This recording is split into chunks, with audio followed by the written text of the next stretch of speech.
이단의 역사를 한 선 안에서 제가 일단 먼저 정리를 하겠습니다. 이 선은 2000년 동안의 이단에 대해서 볼 수 있는 큰 하나의 노선이라고 저는 봅니다. 그 다음에 또 하나가 있는데,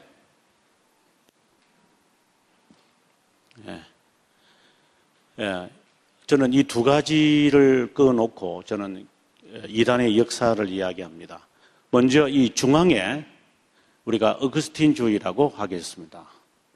어거스틴주의 또는 칼빈주의, 이렇게 우리가 중심을 잡는다고 한다면 여기에서 좌측으로 간다고 합시다. 그리고 여기는 우측으로 갔을 때, 우리가 지금 신앙을 이렇게 우리가 봤을 때 우리가 이야기하는 겁니다. 좌측으로 갔을 때 우리가 흔히 말하는 자유주의라고 그럽니다.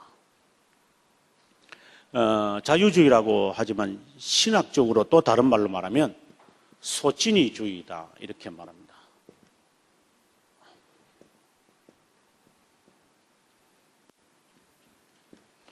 소치니아니즘, 이렇게 영어로 씁니다. 그 다음에 우측으로 가면 이거는 로만 카톨릭입니다. 로마 카톨릭주의가 우측으로 들어갑니다. 그래서 동시에 또 하나가 있는데 그게 바로 그리스 정교회가 되겠습니다. 기독교 안에 있는 사상들입니다. 그 중에서 우리 칼빈주의나 어거스틴주의에서 이제 좌측으로 가게 되어졌을 때 나타나는 현상이 하나 있는데, 그것이 한 중간 정도로 우리가 보았을 때에 세미 펠라기우스, 죄송합니다. 세미 펠라기우스가 아리오스주의, 아리오스주의라고 하는 것이 있습니다. 오늘 제가 알려드리려고 하는 겁니다. 그 다음에 우리의 신앙에서 우측으로 한 중간 정도를 가면 세미 펠라기우스라고 하는 주의가 있습니다. 지금 이야기하는 건 다 이단들을 말하는 겁니다. 그 다음에 세미 펠라기우스라는 사상과 이 어거스틴주의, 즉 칼빈주의의 사이에 하나 있는 게 있는데, 이것을 아르미니우스 사상이라고 그럽니다. 아마 지금 제가 하는 이야기들을 아마 생전 처음 듣는 분들도 계실 겁니다. 처음을 들어도 아마 도움이 될 겁니다. 그 다음에 이쪽에서 좌쪽으로 가게 되지만 좀 더 좌쪽으로 갔을 때 이것을 펠라기우스 사상이다, 이렇게 말합니다. 이런 사상들은 다 이단입니다. 이거 다 이단입니다. 저는 이 이단들에 대한 우리가 이제 개념을 지금 파악을 해야 되는 것이고, 역사적 배경을 지금 이야기하게 되어지는데요. 그 다음에 또 하나의 사상이 있게 되어지는데, 펠라기우스, 아리오스, 소치니, 아르미니우스 사상이 있지만 이쪽으로 하나 더 나가게 되어졌을 때 이것을 우리가 단성론이라고 그럽니다. 이런 이단의 사상이 지금 제가 이제 설명을 하면, 내가 지금 여기에서 어느 위치 좌표에 있느냐를 파악해내야 됩니다. 이단이기 때문에 똑같이 이단으로 취급하면 안 되죠. 어떤 종류의 이단의 사상을 가지고 있어서 저 사람은 저렇게 나타나는가를 우리가 파악할 수 있어야 됩니다. 그리고 이 모든 이단의 사상에 이런 이단 사상에, 이거는 아니죠. 모든 종류의 이 동그라미를 쳤는데, 이런 사상의 근저에 있는 이단이 아니라 그 사상이 있습니다. 이것을 영지주의라고 그럽니다. 이 영지주의의 사상을 파악을 해야 어떻게 하면 이단이 만들어지느냐를 찾아낼 수 있습니다. 제가 학교에서 이제 이단 강의를 하게 될 때 그럽니다. 지금 우리는 밖에 있는 이단을 잡으려고 여기 들어왔지만, 죄송하지만 우리 속에 있는 이단을 일단 찾고 보자. 이제 이렇게 이야기를 합니다. 그러면 강의를 다 듣고 난 다음에 학생들은 고기를 잡으러 왔다가 내가 이단이라는 것을 이제 깨닫게 되어질 때가 있죠. 예, 모든 이단의 사상의 근저에는 영지주의인데 이 영지주의가 이제 20세기에 등장을 해서 신영지주의로 이것이 바꾸어졌고 신영지주의가 겉으로 드러났을 때를 우리는 포스트 모더니즘이라고도 하지만 또 하나 이야기를 하는데 이것을 뉴 에이지라고 그럽니다. 그래서 성경에도 있는 영지주의, 성경의 고린도 전후서라든가 에베소서라든가 골로새서, 그 다음에 요한 1, 2, 3서 이 모든 것은 당시의 신앙인들이 영지주의를 갖고 있었기 때문에 이것을 이야기하게 되어지는 겁니다. 또 우리가 유다스 같은 경우에도 보면 벌써 1세기 예수님께서 성천하시고 난 다음에 얼마 되지도 않는 10년, 20년 정도밖에 안 됐던 그 시기에 이미 사람들의 그 기독교인들의 다 개종해서 들어오는 거잖아요. 헬라파 유대인들이 있었고 유대인 기독교인들은 별로 많이 없었거든요.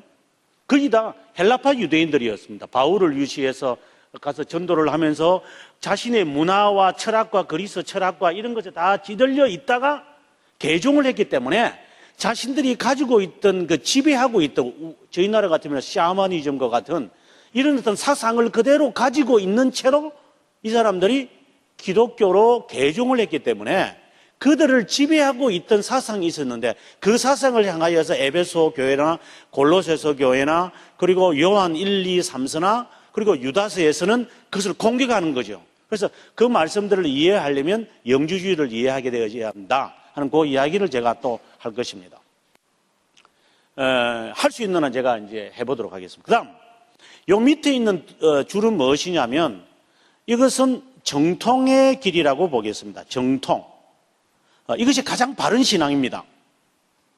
바른 신앙입니다, 이게. 자, 이 바른 신앙을 우리가, 가는 사람이 과연 얼마나 있을까? 교회사 2000년 동안 제가 살펴봤지만, 그렇게 많은 수는 아닙니다. 물론 이제 제가 많은 수가 아닌 것만 제가 안다는 말이겠죠. 예, 모르는 분은 더 많겠지만, 어쨌든 그렇게 많지는 않습니다.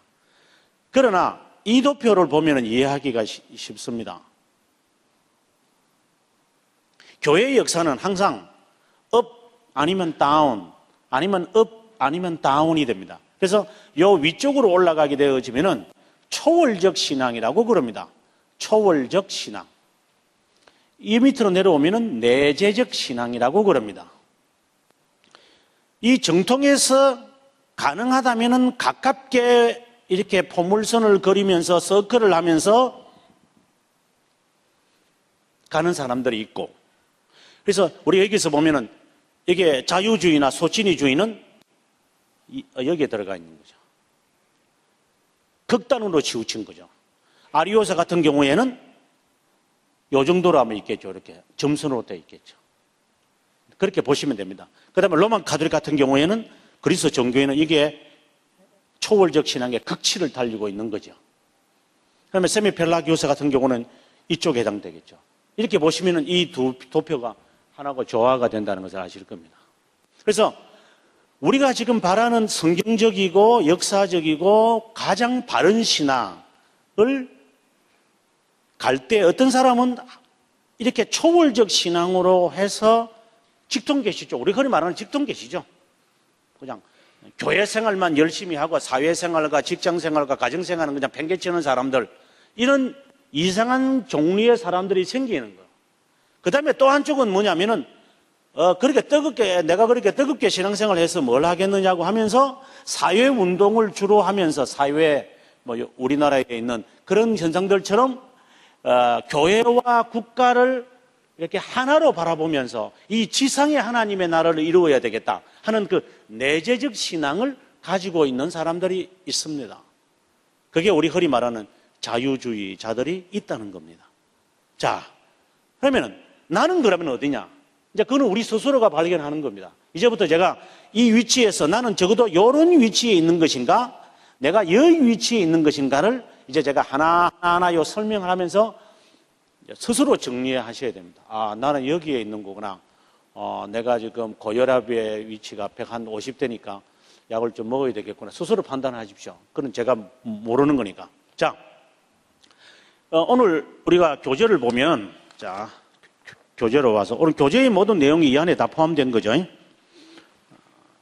교재의 내용을 보면, 처음에, 이단과 정통. 이단이라는 것이 무엇인가? 이단이라는 게 무엇이냐에 대해서 제가 먼저 정의를 내립니다. 이거는 제가 지우겠습니다. 여러분께서, 저는 학생들에게 그럽니다. 필기하지 마라. 우리가 다음 주간에 시험 치는데요. 그냥 사진 찍으라 그랬어요. 뭘 필기하십니까? 사진 팍 찍어보면 되잖아요. 얼마나 좋은 세상인데. 저는 미국에서 공부할 때 그랬어요. 그 영어 쓸 때, 영어 쓰는 순간 교수님이 벌써 강의해버리니까, 이거 안 되겠더라고요. 그래서 그때 당시는 그 필름이었잖아요. 필름을 갖고 한 몇 통 들고 주문이 가는 거죠. 그래서 할 때마다 차까 찍어가지고 집에 슈퍼마켓 가가지고 디벨롭을 해가지고 그래서 제가 정리했어요. 필기하지 마시고 팍 찍으시면 됩니다. 간단한 겁니다, 그냥. 그래서 저는 프로젝트 사용 안 합니다. 딱 써놓고 나는 열심히 쓸 테니까 사진만 찍어놔야 돼요. 이단에 대한 정의를 한번 내려보겠습니다. 이단이라는 것을 사람들은 모르겠어요. 끝이 다르다는데 그렇게 말해서는 안 돼요. 이단이라는 말 자체가 파당이라는 뜻입니다. 파당. 그래서 이단에 대해서 이야기할 때는 먼저 끼리끼리 모이는 것의 성격이 있습니다. 그러면 어떤 자들이 끼리끼리 모이는 것인가? 바로 이단성이 있는 자들이다. 요 이단성이라는 말이 우리가 좀 유익 있게 생각해야 돼요. 인텐션이기 때문에 기울어질 수 있는가.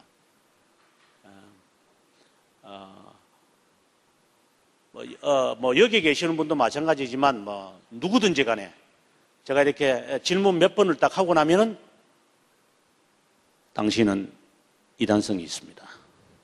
어떤 종류 이단성이 있는 걸 금세 제가 찾아냅니다. 아니, 제가 이건 1, 2년 가르쳐야지 알죠. 이것만 했으니까. 금세 찾아냅니다. 그러나 저도 있습니다. 그러니까 어느 정도냐는 그 차이는 있겠지만 없는 사람은 아무도 없습니다. 우리 서로 인정해야 됩니다. 어떤 종류냐, 어느 정도냐의 차이가 있을 뿐 누구든지 이 이단성이라는 바이러스는 다 갖고 있다. 면역력만 있기 때문에, 면역력이 있으니까 이 감기가 있어도 박테리아가 있어도 우리가 살아남는 것처럼 우리가 지금 박테리아에 대한 면역력이 있다는 것이지, 내가 이단성이 없고 나는 정통사상이다 벌써 말하는 그 순간 그 사람이 벌써 이단성을 벌써 시작한 거죠. 그러니까 굉장히 조심하게 생각해야 됩니다. 그러면 이단성의 기준이 뭐냐라고 하는 것은 조금 이따가 지금 이제 설명하겠고, 그 다음에 또 하나가 있는데, 총회에서 이단이라고 결정을 해야 된다. 이 세 가지가 하나가 될 때 비로소 이단이다 이렇게 말하는 겁니다.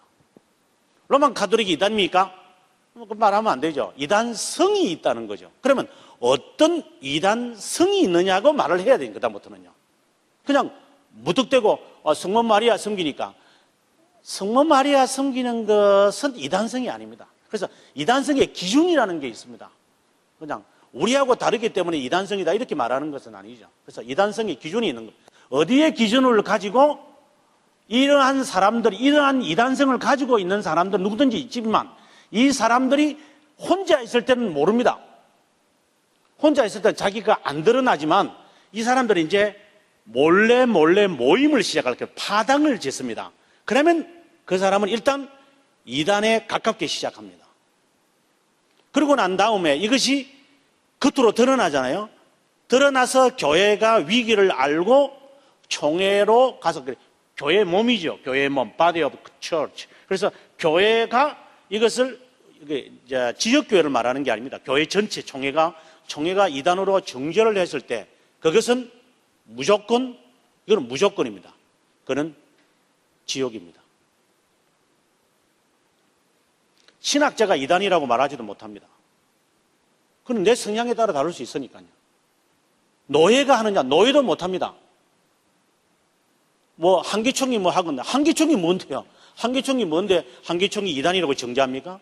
그건 아닙니다. 교회가, 한기총 아시죠? 한기총은 교회가 아니거든요. 교회들의 모임이고, 여러 색깔들이 있잖아요. 뭐 순복음부터 시작해서 뭐 전체가 다 들어가 있는데, 그건 교회가 아니죠. 교회라고 하는 단체들의 모임에 불과한 거지. 거기서는 이단으로 정죄하면 안 되죠. 그래서 총회, 내 신앙을 고수하고 있는, 내가 이 장로 같으면 장로교의 신앙을 고수하고 있는 그 교회가, 그 전체 교회가 한자리에 모여서 목사님과 장로님과 신학자들이 모여서 결정을 했다면 그는 이단이라고 되는 겁니다. 그래서 이제 파당이 있어야 된다는 것, 이단성이 있어야 한다는 것, 총회가 결정해야 한다는 것, 세 가지 조건을 먼저 갖고, 그 다음에 이단성을 한번 살펴봅니다. 우리가 성경을 먼저 봐야 될 것 같아요. 성경을, 여기는 성경에 없지만 유다서를 한번 보겠습니다. 유다서 4절, 유다서 4절 보면 당시에 이단에 관한 이야기를 하고 있습니다. 자, 4절 같이 우리가 읽도록 하겠습니다. 시작. 이는 가만히 들어온 사람 몇이 있음이라. 그들은 옛적부터 이 판결을 받기로 미리 기록된 자니 경건하지 아니하여 우리 하나님의 은혜를 도리어 방탕한 것으로 바꾸고 홀로 하나이신 주제 곧 우리 주 예수 그리스도를 부인하는 자리. 이제 찾아냈죠. 이단성의 성격이 가만히 들어오는다니. 가만히 듭니다. 내 이단이니 하는 사람 아무도 없습니다. 그냥 슬 들어와서 사람들을 슬 데리고 어느 날 없이 가버리는. 근데 그 사람의 특징이 뭐냐? 경건치 않는다. 이렇게 말합니다. 경건치 않는다. 그 다음에 예수 그리스도를 부인하는 자다. 이렇게 말합니다. 이 의미가 무엇이냐를 우리가 찾아야 됩니다. 그 다음에 또 하나 더 우리가 성경을 찾겠습니다. 요한 1서 4장 보면 4장 요한 1서 4장 1절부터 시작해서 3절까지인데 이 내용은 그거죠. 영을 다 믿지 말아라 이 말입니다. 영을 다 믿지 마라. 그러면서 뭐라고 하느냐면 2절에 같이 읽겠습니다. 이로써 너희가 하나님의 영을 알지니 곧 예수 그리스도께서 육체로 오신 것을 시인하는 영마다 하나님께 속한 것이요. 계속해서 예수를 시인하지 아니하는 영마다 하나님께 속한 것이 아니니 이것이 곧 적 그리스도의 영이니라. 오리라 한 말을 너희가 들었거니와 지금 벌써 세상에 있느니라. 핵심은 이거죠. 예수 그리스도가 육체로 오신 것을 부인한다. 이게 바로 영지주의를 말하는 겁니다. 그럼 이 의미가 뭔가? 예수 그리스도가 육체로 오신다는 사실을 부인한다는 이 영지주의가 어떤 것이냐? 이제 이것을 이제 파악을 해야 아까 제가 말씀드린 대로 모든 이단의 안에는 이 영지주의가 있다 이 말입니다. 그래서 여러분이 상식적으로 알고 있는 모든 이단들을 보시면은 이 특성을 갖고 있는 겁니다. 이것도 제가 설명하겠습니다. 지금부터 하는 이 이야기의 성향을 갖고 계시면 오늘 기도회 하실 때 회개하셔야 됩니다. 그냥 저를 농담으로 생각하시면 안 됩니다. 저는 수없이 제가 이것을 강의해 왔습니다. 자, 영주주의의 세 가지 특성부터 이야기하겠습니다. 우리 프린트물에 있습니다. 자, 영주주의의 첫 번째 특성이 있는데 그 밑에 4페이지죠. 첫째, 금욕주의가 있다. 기독교인들은 금욕적이어야만 합니다. 여기서 경건치 않는다라는 말이 디도서 2장에 보면은 디도서 2장 11절에서 13절에 보게 되어지면은 하나님이 우리를 부르시고 난 다음에 우리를 어떻게 훈련시켜 가시느냐, 세 가지로 훈련시키시는데, 첫 번째, 경건해야 한다. 두 번째, 신중해야 한다. 그 다음에 세 번째가 뭐 하나 있는데, 갑자기 생각이 안 나. 경건해야 되고, 신중해야 되고, 그 다음에 겸손인가 뭐 하나 더 있어요. 어려워야 한다. 어려워야 한다. 어려워야 한다. 이게 신자들의 삶의 세 가지 요소거든요. 신자들은 촐랑거리지 않거든요. 그리고 경건하지 않는다는 것은 무슨 말이냐면, 경건하지 않는다라고 하는 말이 무슨 말이냐면, 세속에 물들지 않는 것을 말합니다. 세속화가 안 된다는 것을 말이죠.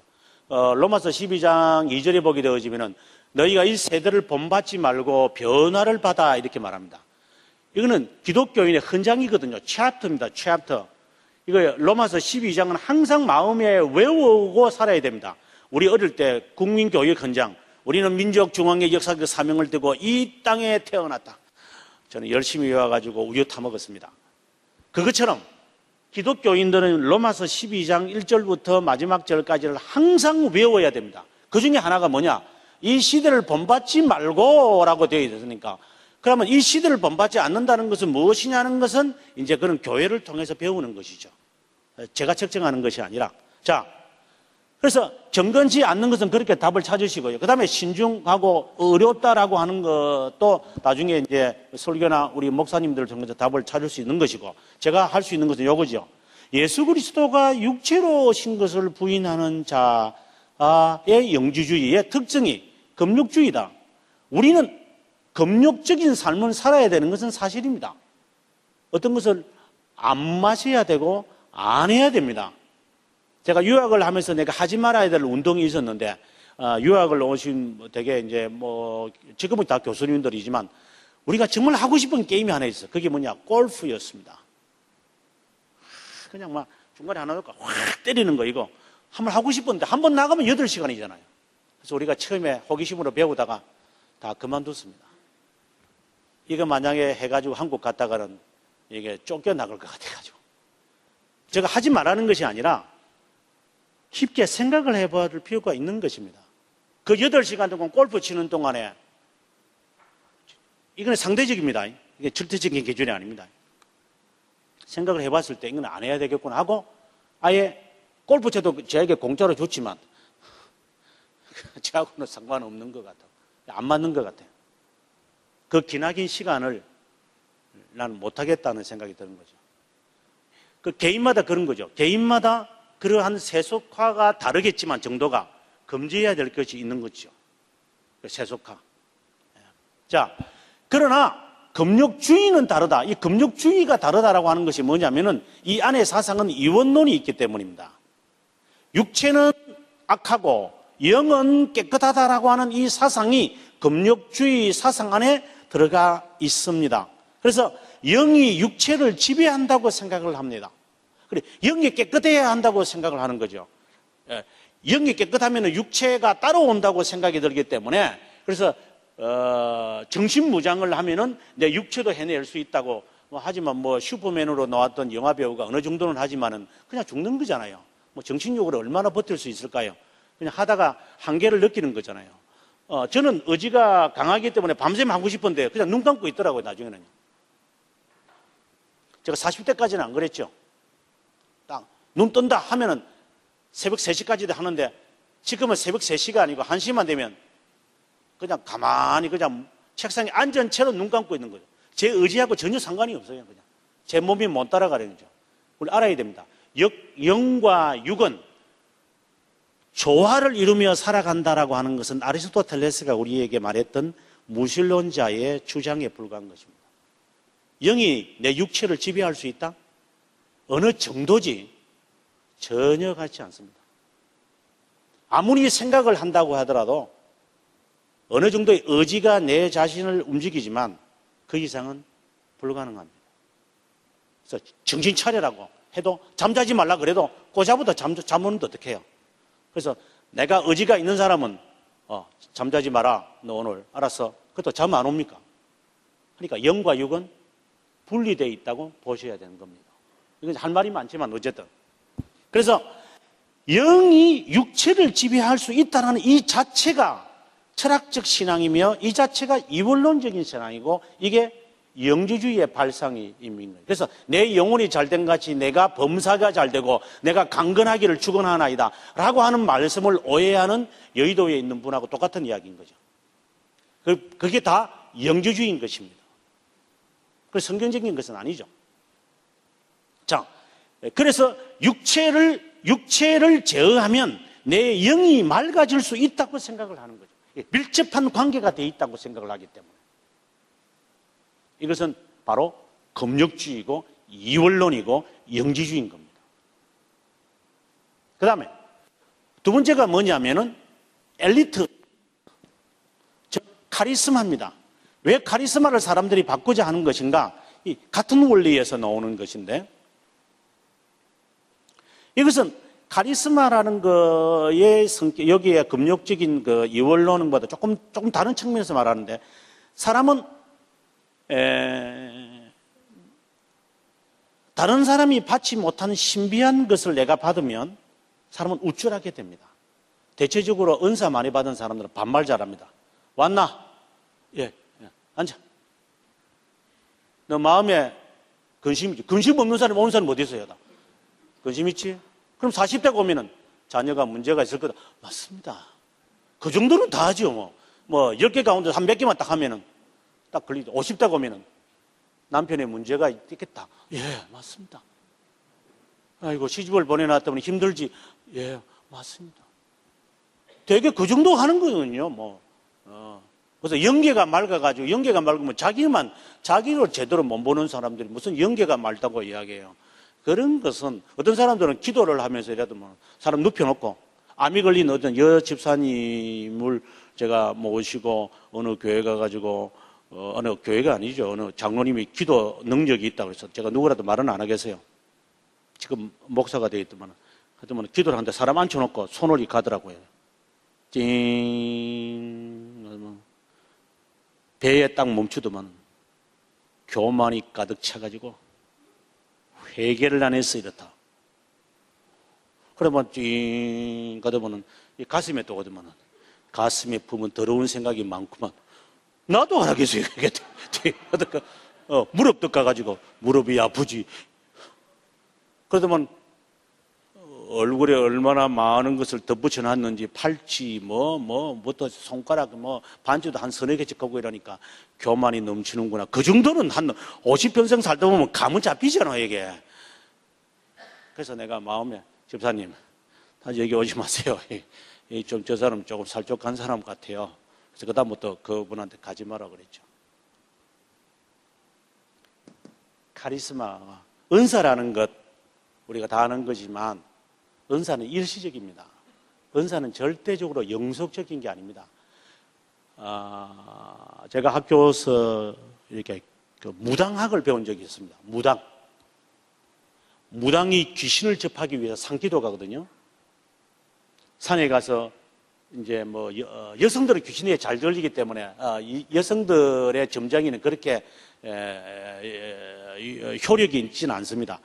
남자 귀신 들린 무당이 훨씬 더 효력이 있기 때문에 기왕 간다면은 박수무당한테 가야 됩니다. 이게 정말 진짜 귀신이 들린 사람인데 이런 귀신 들린 사람이 귀신을 접하기 위해서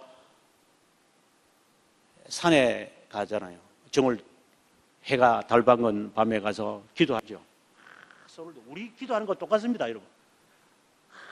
귀신이요, 이마도. 그래 귀신한테 접하잖아요. 귀신 계속 오라는데 파우스터가 자꾸만 귀신 오라는데 귀신이 그냥 쑥 들어갔죠. 파우스터 속에 들어간 것처럼 귀신이 오라는데 귀신 보고 오라는데 귀신이 그러면 오라는 자도 있구나. 그러면 들어가면 되죠. 들어가서 마음대로 조절하면 돼. 조금만 가르쳐 주면은 이 사람은 그거 조금 아는 걸 가지고 이제 그래서 이 사람들은 계속해서 귀신에 접해야 됩니다. 귀신에 접해야 됩니다. 한 번 귀신에 접한다고 해서 계속 접한다? 그거는 가짜백입니다. 정말 점쟁이나 귀신을 접하는 사람들은요, 정리를 해서 깨끗하게 머물라고 소복 착 입고, 이제 한 달에 2번 정도는 산기도 가는 겁니다. 가서 귀신 한번 접해서 벌써 자세가 다릅니다.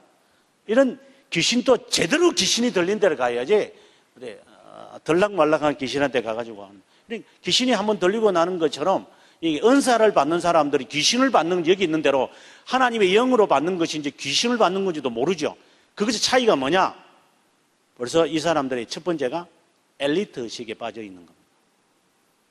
굉장히 조심하셔야 됩니다. 교만하고 거만하고 사람을 무시하고 우리 흔히 말하는 대로 갑질을 하는 사람들, 대체적으로 그렇게 드러납니다.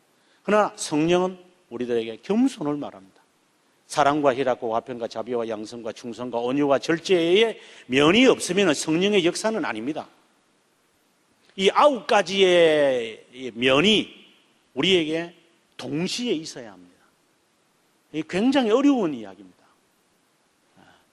이 9가지 면에서 하나라도 내가 부족하다면, 내가 희락이 없고, 내가 온유함이 없고, 내가 사랑이 없고, 화평이 없고, 충성이 없고, 절제가 없고, 죄송하지만 성령의 역사라고 함부로 말하시면 안 됩니다. 대체적으로 그것은 성령이 하는 게 아니라 자기가 만들어내는 가상적인 겁니다. 거의 대개 사람들이 오늘 기도하다가, 오늘 말씀 듣다가, 오늘 내가 느꼈다. 그 느낌은 거의 대부분이 자기가 만들어낸 가상적인 겁니다. 그걸 판단하게 하려면 좀 신중하게 목회자들과 함께 깊은 대화 속에서 답을 찾아야 되는 겁니다. 만약에 그것이 하나님의 역사였다면, 하나님이 나에게 말씀을 통해서 나에게 깨닫게 해가지고 나에게 통해와 자복이 있다고 한다면 그 사람은 가장 대표적인 것처럼 겸손이 나옵니다. 정말 겸손합니다. 저는 그게 힘들다고 봅니다. 이게 겉으로 드러나는 겸손도 있겠지만 정말 겸손이라는 게 있어요. 나도 알지 못하는 사이에 갑질하거든요. 학생들 앞에서. 학생들은 전부 다 어떻게 보면 노예잖아요. 제가 국적보다도 더 중요한 학적을 제가 이제 자지우지하는 거기 때문에 하라는 대로 해야 되거든요. 그 아이들 앞에 내일 아침 10시까지 시험 친다 이러면, 예, 사전 와라. 예. 이거 완전히 갑질이잖아요. 굉장히 조심해야 돼요, 이게. 그 순간 내가 깨달을 수 있다면 저는 괜찮다고 보죠. 근데 쉽지는 않죠, 이게. 아무튼 이런 엘리트 의식, 이것은 어떻게 드러나느냐? 성직주의로 교회에 나타납니다. 성직주의. 그래서 저는 평신도라는 말을 좀처럼 저는 사용 안 하고 합니다. 평신도라는 말 자체가 벌써 여기에 포함되기 때문에. 그 다음에 또 하나는 좀 죄송한 이야기입니다. 우리 여기 교회에 맞는지 안 맞는지 모르지만 그러나 하겠습니다. 보통 제가 영주주의라든가 한국교회 영성신학에 대해서 내가 비판하는 글을 제가 아마 썼던 적이 있었는데, 그때 이제 연구를 하면서 제가 한국교회를 분석할 때 보니까 이게 찬송가 인도하는 사람들, 이렇게 우리 교회는 보니까 그렇지 않을 것 같아요. 딱 분위기가 보니까 그런 분위기가 아니네요. 이 찬송을 인도하면서 카리스마에 자기가 엘리트 의식에 빠져 있는 사람들이, 마치 윤도현이가 같은 사람들은 소리 질러 하는 것처럼 이 기타를 치면서 사람들을 좌지우지시키는 거 있잖아요. 이 시간에 무엇을 위해서 하면 하기라, 무슨 소리 하나도 못 알아듣는 이야기를 하면서 젊은이들이 거기에 휘둘려가는 그런 속에서 자기는 카리스마를 나타내면서 자신 스스로가 카타르시스를 느끼는 거죠. 그래서 저는 그것을 찬송을 인도하면서, 이것은 그냥 하는 말이야, 제 느낌이 아닙니다. 벌써 제3의 물결의 핵심인 것입니다. 기타를 치면서 존 윈버는 이미 세상을 떠났지만 존 윈버가 통기타를, 그때는 통기타가 시대였으니까 통기타를 치면서 막 과격하게 징 하면서 막 그냥 음악을 빨리 치고 막 이러면 사람들이 그 정신에 그냥 이게 지가 흥에 빠졌는지 하나님의 은혜를 빠졌는지 귀신에 접하는지도 모르고 그냥 막 찬송 부르다가 YM 같은 경우에는 하고 쓰러지고, 이게 전부 만들어낸 가공적인 건데 그것이 마치 성령에 취한 것인 양 착각 속에 빠지는 것들 있잖아요. 그러면서 앞에서 인도하는 사람은 카리스마가 있죠. 사람들이 다 내 따라오는 거니까. 그래서 안 따라오면은 여러분 다 같이 박수 칩시다 이러면서 억지로라도 내가 카리스마를 사람들에게 조성시키는 거죠. 쫙쫙쫙 하면 앞에서 쫙쫙쫙 한 모습 보면 기분 좋거든요. 그냥 가만히 드닥닥닥 찬송을 부릅시다 드닥닥닥 무슨 재미로 하겠어요. 근데 쫙쫙쫙 하면 기분 좋습니다. 설교하면 아멘, 아멘, 아멘 해야 되는데 대구에 가서 집회하면 정말 재미없는 데가 대구는. 여기 경상도 계시는 분들은 아시겠죠? 전혀 반응도 없고 웃지도 않고 보니까 여기는 좀 대구 분들이 많으신 것 같아요. 근데 지극히 정상이에요. 이게 제가 볼 때는 지극히 정상입니다. 제가 볼 때는.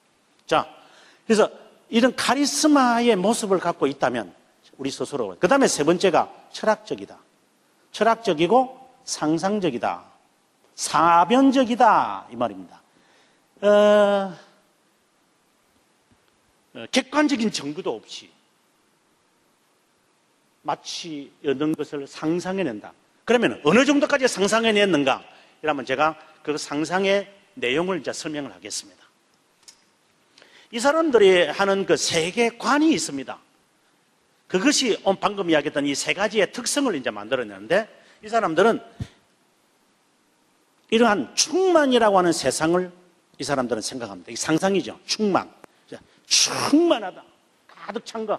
이게 플레로마라고 여기 지금 제가 말했는 건 모르겠는데 말씀드려요. 플레로마라고 하는 플레로마.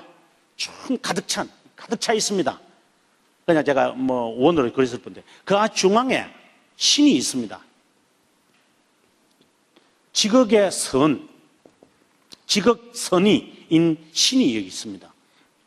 이거는 남성도 아니고 여성도 아니고 중성이기도 하는 것. 남성과 여성을 동시에 갖고 있는 신이 있습니다. 이 신이 이제부터 발출합니다.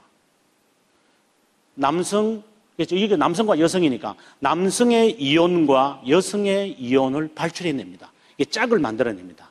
또 발출해냅니다. 이게 이제 신플라톤주의인데 이런 식으로 계속해서 발출을 냅니다. 어떤 사람들은 365개의 이온이 나오기도 하고 어떤 사람은 32개를 하기도 하고 30개를 하고 이런 대충이 없습니다. 자기들이 하는데 마음대로 하는 거니까.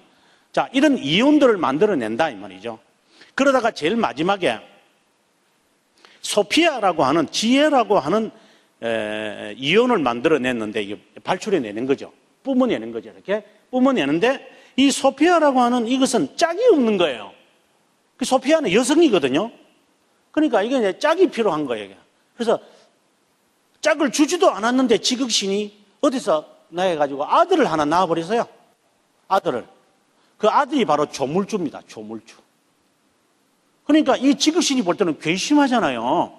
아니 남성을 주지도 않았는데 어느 남성하고 해가지고 이게 조물주를 만들었는데 이 조물주가 가만히 있으면 되는데 또 세상을 만들어버린다요.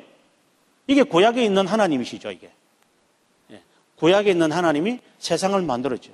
그래서 말을 듣지 아니하는 소피아가 바람에 났는지 모르지만 어쨌든 조물주를 만들었고 이 조물주가 세상을 만들었으니까 이건 항상 악에 차 있는 거예요. 악에.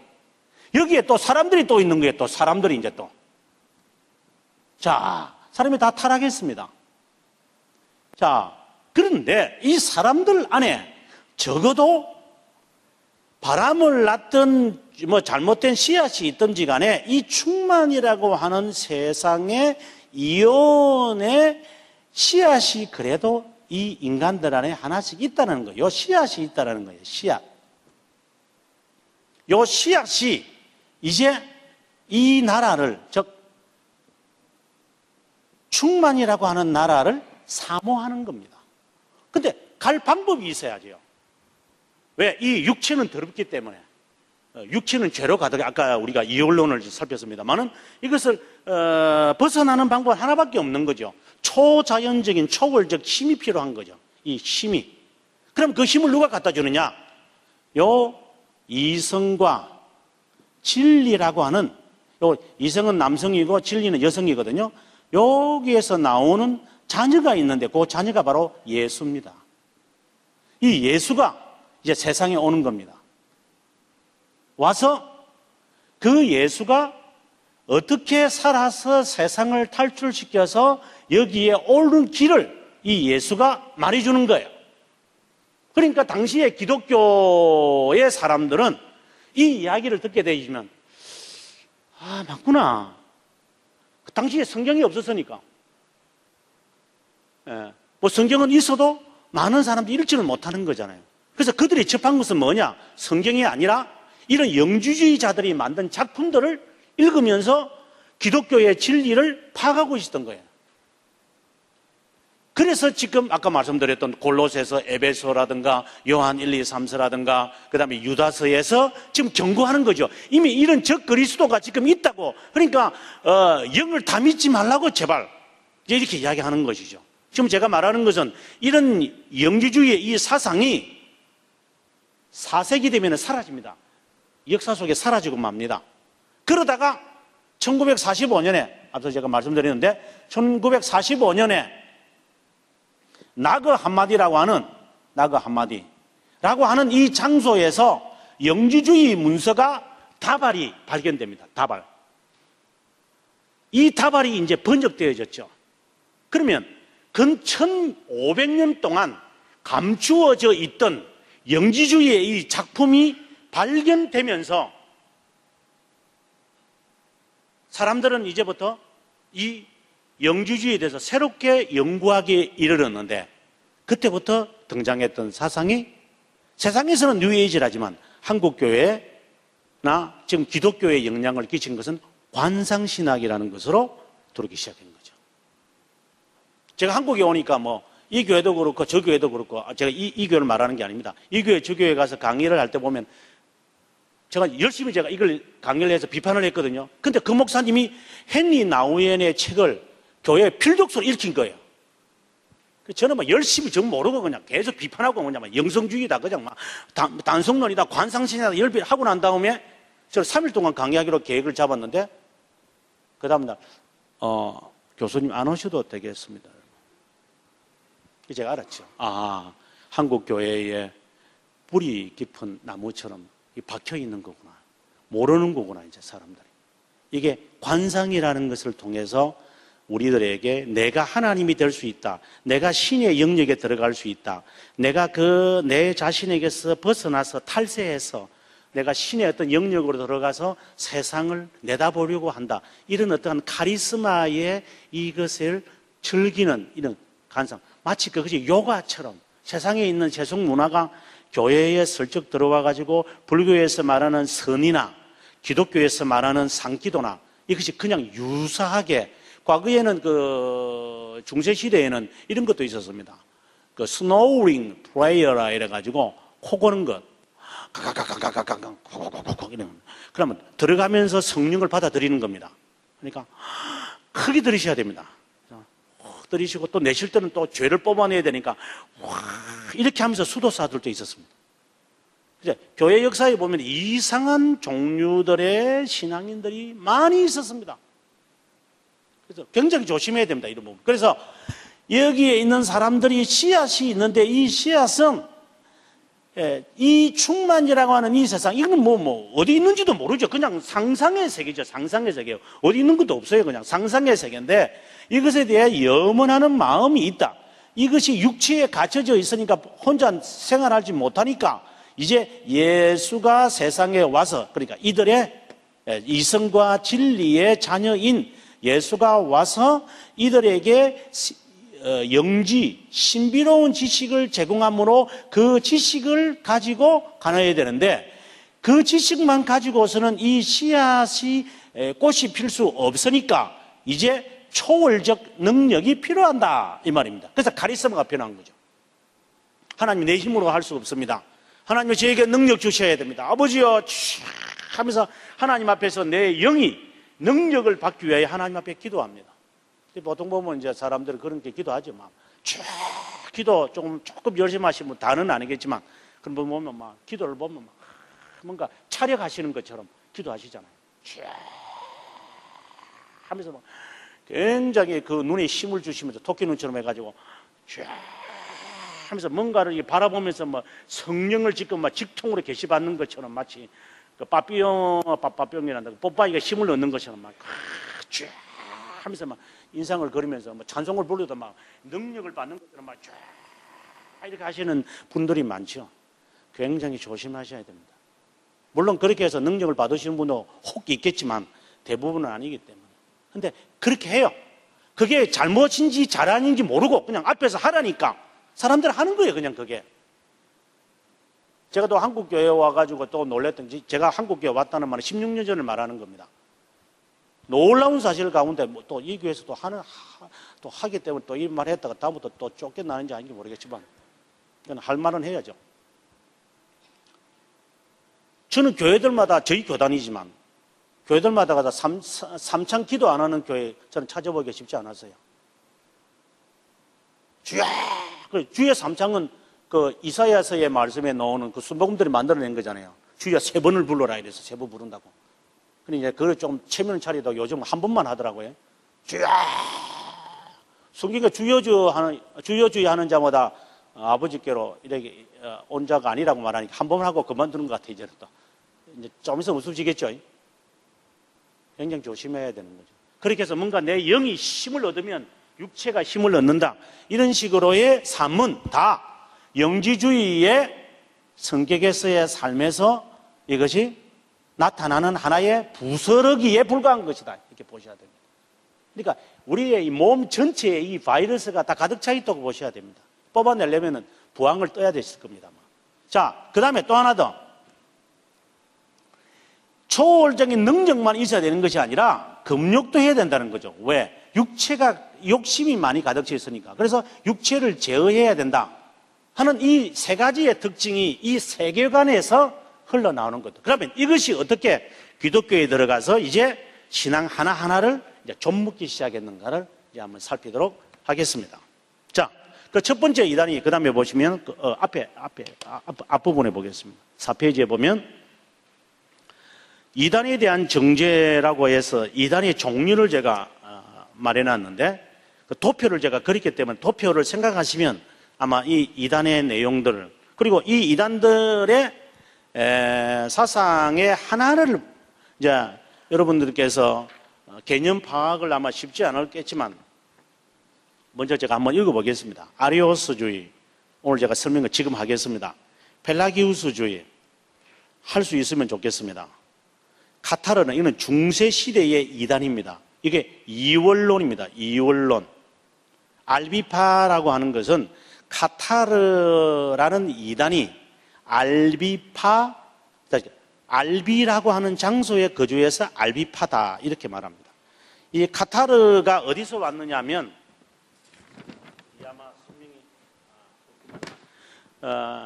카타르라고 하는 이단은 본래 동방에서, 동방교회에서 오게 되어졌는데, 이 이단이 하는 이야기가, 이런 이야기가 있습니다. 하나님에게는 2 아들이 있는데, 첫 번째 아들은 사타니엘입니다. 사타니엘. 2번째 아들이 예수입니다. 첫 번째 아들을 하나님이 세상에 보냈는데, 이게 세상을 자기 것으로 다 만들어버렸다. 그래서 하나님이 화가 나셔서 L자를 빼버렸습니다. 그래서 남아있는 게 뭔가? 사탄이 남았습니다. 그래서 둘째야, 너가 가라. 이래서 둘째가 가서 사탄의 권세를 뽑아내고 예수 그리스도가 하나님의 나라를 완성한다. 이게 카타르들이 갖고 있는 사상입니다. 그래, 지금 뭐 정명석이라든가 뭐 이런 조물학이들은 다 요런 카타르의 하나의 이게 부류 속에 있죠. 뭐 이단들 가운데 보면 아담파도 있습니다. 아담파. 재밌습니다. 교회사에서 보면 아담파. 아담의 자손이 다 숨어 있는 거예요. 어디? 또 그것만 있습니까? 또 사라파가 있습니다. 사라파. 어디서 만들어내는지 중세 때 보면요, 너무 재밌어요. 이 사라는 누구냐면은 예수님, 다비치 코드에 보게 되어지면 예수님이 십자가상에서 달려있는데 너무 힘들거든요. 그러니까 땅이 혼돈하고 하늘이 이렇게 어두워지고 일식이 되어버리니까 캄캄할 때, 그때 마리아가 가가지고 예수님 빨리 내려오세요, 지금. 그러니까 예수님이 막 내려오고 다른 사람이 가가지고 딱 걸쳐있고. 그래가지고 예수님을 탈출시켜가지고 이제 결혼해가지고 낳은 딸이 이제 사라가 있죠.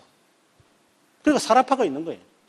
하여튼 중세 시대도 보면은 별한 별종지의 이단들이 있는데, 저희 나라를 보면요, 별한 별종지의 이단들이 보면 웃으면서 제가 배꼽이 빠질 때 코미디를 하는 것 같아요.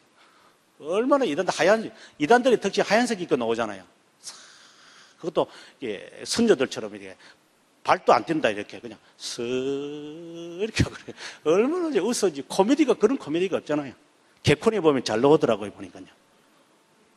그러니까 이게 다 지금 이단들은 중세시대나 그리고 초대교회 때에 나오는 이단들의 모든 현상들이다, 이렇게 보시면 되는 겁니다. 자, 그러면 이제 대표적인 이단들을 이제 하나씩 살펴야 되니까 먼저 아리오스에 대한 아리오스 또는 아리우스, 예, 아리오스 하면 라틴어고 오스가 되면은 그리기니까 아리오스나 아리우스나 아리오스는 같은 겁니다.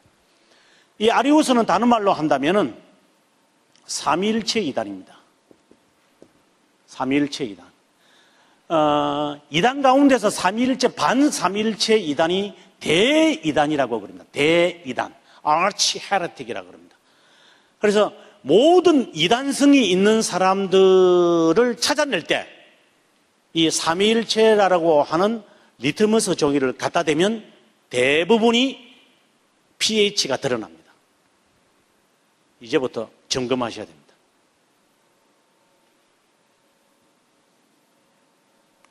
이단성을 점검하게, 이단을 점검한 게 아니라 이단성. 여기는 박사도 필요 없고 신학교도 필요 없습니다. 다 여기에는 뭐 저도 마찬가지고 다 넘어가게 되어 있습니다. 잘 들으셔야 됩니다. 삼위일체에 관한 이야기는 성경의 진리 가운데 구원의 본질적인 것이기 때문에 매우 중요합니다. 그래서 초대교회가 이 문제 때문에 고민했고 답을 내렸고, 그리고 이후에 그 이상은 이제 답을 말하지 않습니다. 왜? 다 디벨롭이 되어 있고 더 이상 설명을 덧붙일 게 없기 때문에. 자, 아리우스의 이 사상이 설명을 하기 전에 정통 삼위일체 사상의 설명이 뭐냐로부터 먼저 이야기를 하겠습니다. 그러면 이 사상은 자연스럽게 나오니까요. 삼위일체는 진리는 이해시키는 데 있는 것이 아니라 설명하는 데 있다는 것을 먼저 여러분이 개념을 파악하시면, 진리는 논쟁을 하는 게 아닙니다. 진리는 하나님께서 우리의 심정에 새겨주시는 것이지, 인간이 학식을 가지고 말재주를 가지고 진리를 전달한다? 예. 그러나 그 사람에게 확신을 심어주는 것은 인간이 못합니다. 아무리 여기서 앞에서 쫙 외쳐도 설득은 가능하겠지만 이해의 확신은 불가능합니다. 우리 목사들이 아무리 외치지만 그것을 우리의 심정에 새기는 것은 내가 아니라 하나님이죠. 여기 앉아있는 사람이 마음의 다짐에 따라 다는 것도 아닙니다. 왜? 성령은 인간의 내면을 보고 계시기 때문에 성령을 못 새깁니다. 나는 열심히 와서 준비해가지고 있다 하더라도 밖에서 무슨 짓을 하는 것도 모르는데 교회 조금 30분 전에 일찍 와서 기도했다고 해서 이제 하나님의 은혜를 나 임했다.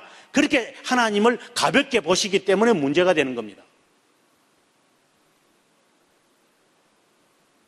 그러면 나는 뒷걸음질 치다가 슬리퍼 신고 교회 왔는데 성령이 역사하실 수도 있죠.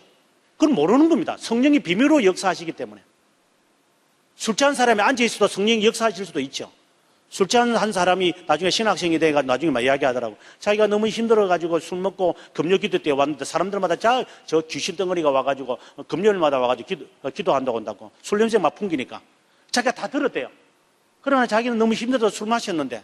나중에 자기가 정신을 차리고 신학교 돼가 지금 목사직 벌써 10몇 년 하고 있어요. 자기가 너무 섭섭하대요. 그래서 사람을 왜 물어보는 거죠, 우리는요. 저도 마찬가지고. 그래서 진리는 설명이며 선포지 이해시키는 것이 아니다. 그래서 논쟁하면, 진리는 논쟁하는 게 아닙니다. 믿으라. 그렇지 않으면 그 다음에 결과가 나오는 거죠. 지혜가 소리를 지르느니라. 지혜가 높은 성문각 위에 높은 자리에서 지나가 바르게 걸어가는 사람들을 향하여 외치느니라. 어리석은 자야 이리로 오너라. 나와 함께 서울로 내려가자. 지옥으로 내려가자 하는도다. 그리로 가는 자마다 지옥에 들어가느니라. 그래서 이것은 지혜가 우리를 불러서 우리를 가려고 할 때에 인간이 안 간다고 해서 안 가는 것도 아닙니다. 광명한 천사처럼 하기 때문에. 그래서 삼위일체도 진리이기 때문에, 진리 중에 진리이기 때문에 이거는 구원의 본질적인 진리입니다. 우리가 진리들 가운데서 구원의 본질적인 진리가 있고 어떤 때는 비본질적인 것들이 있습니다.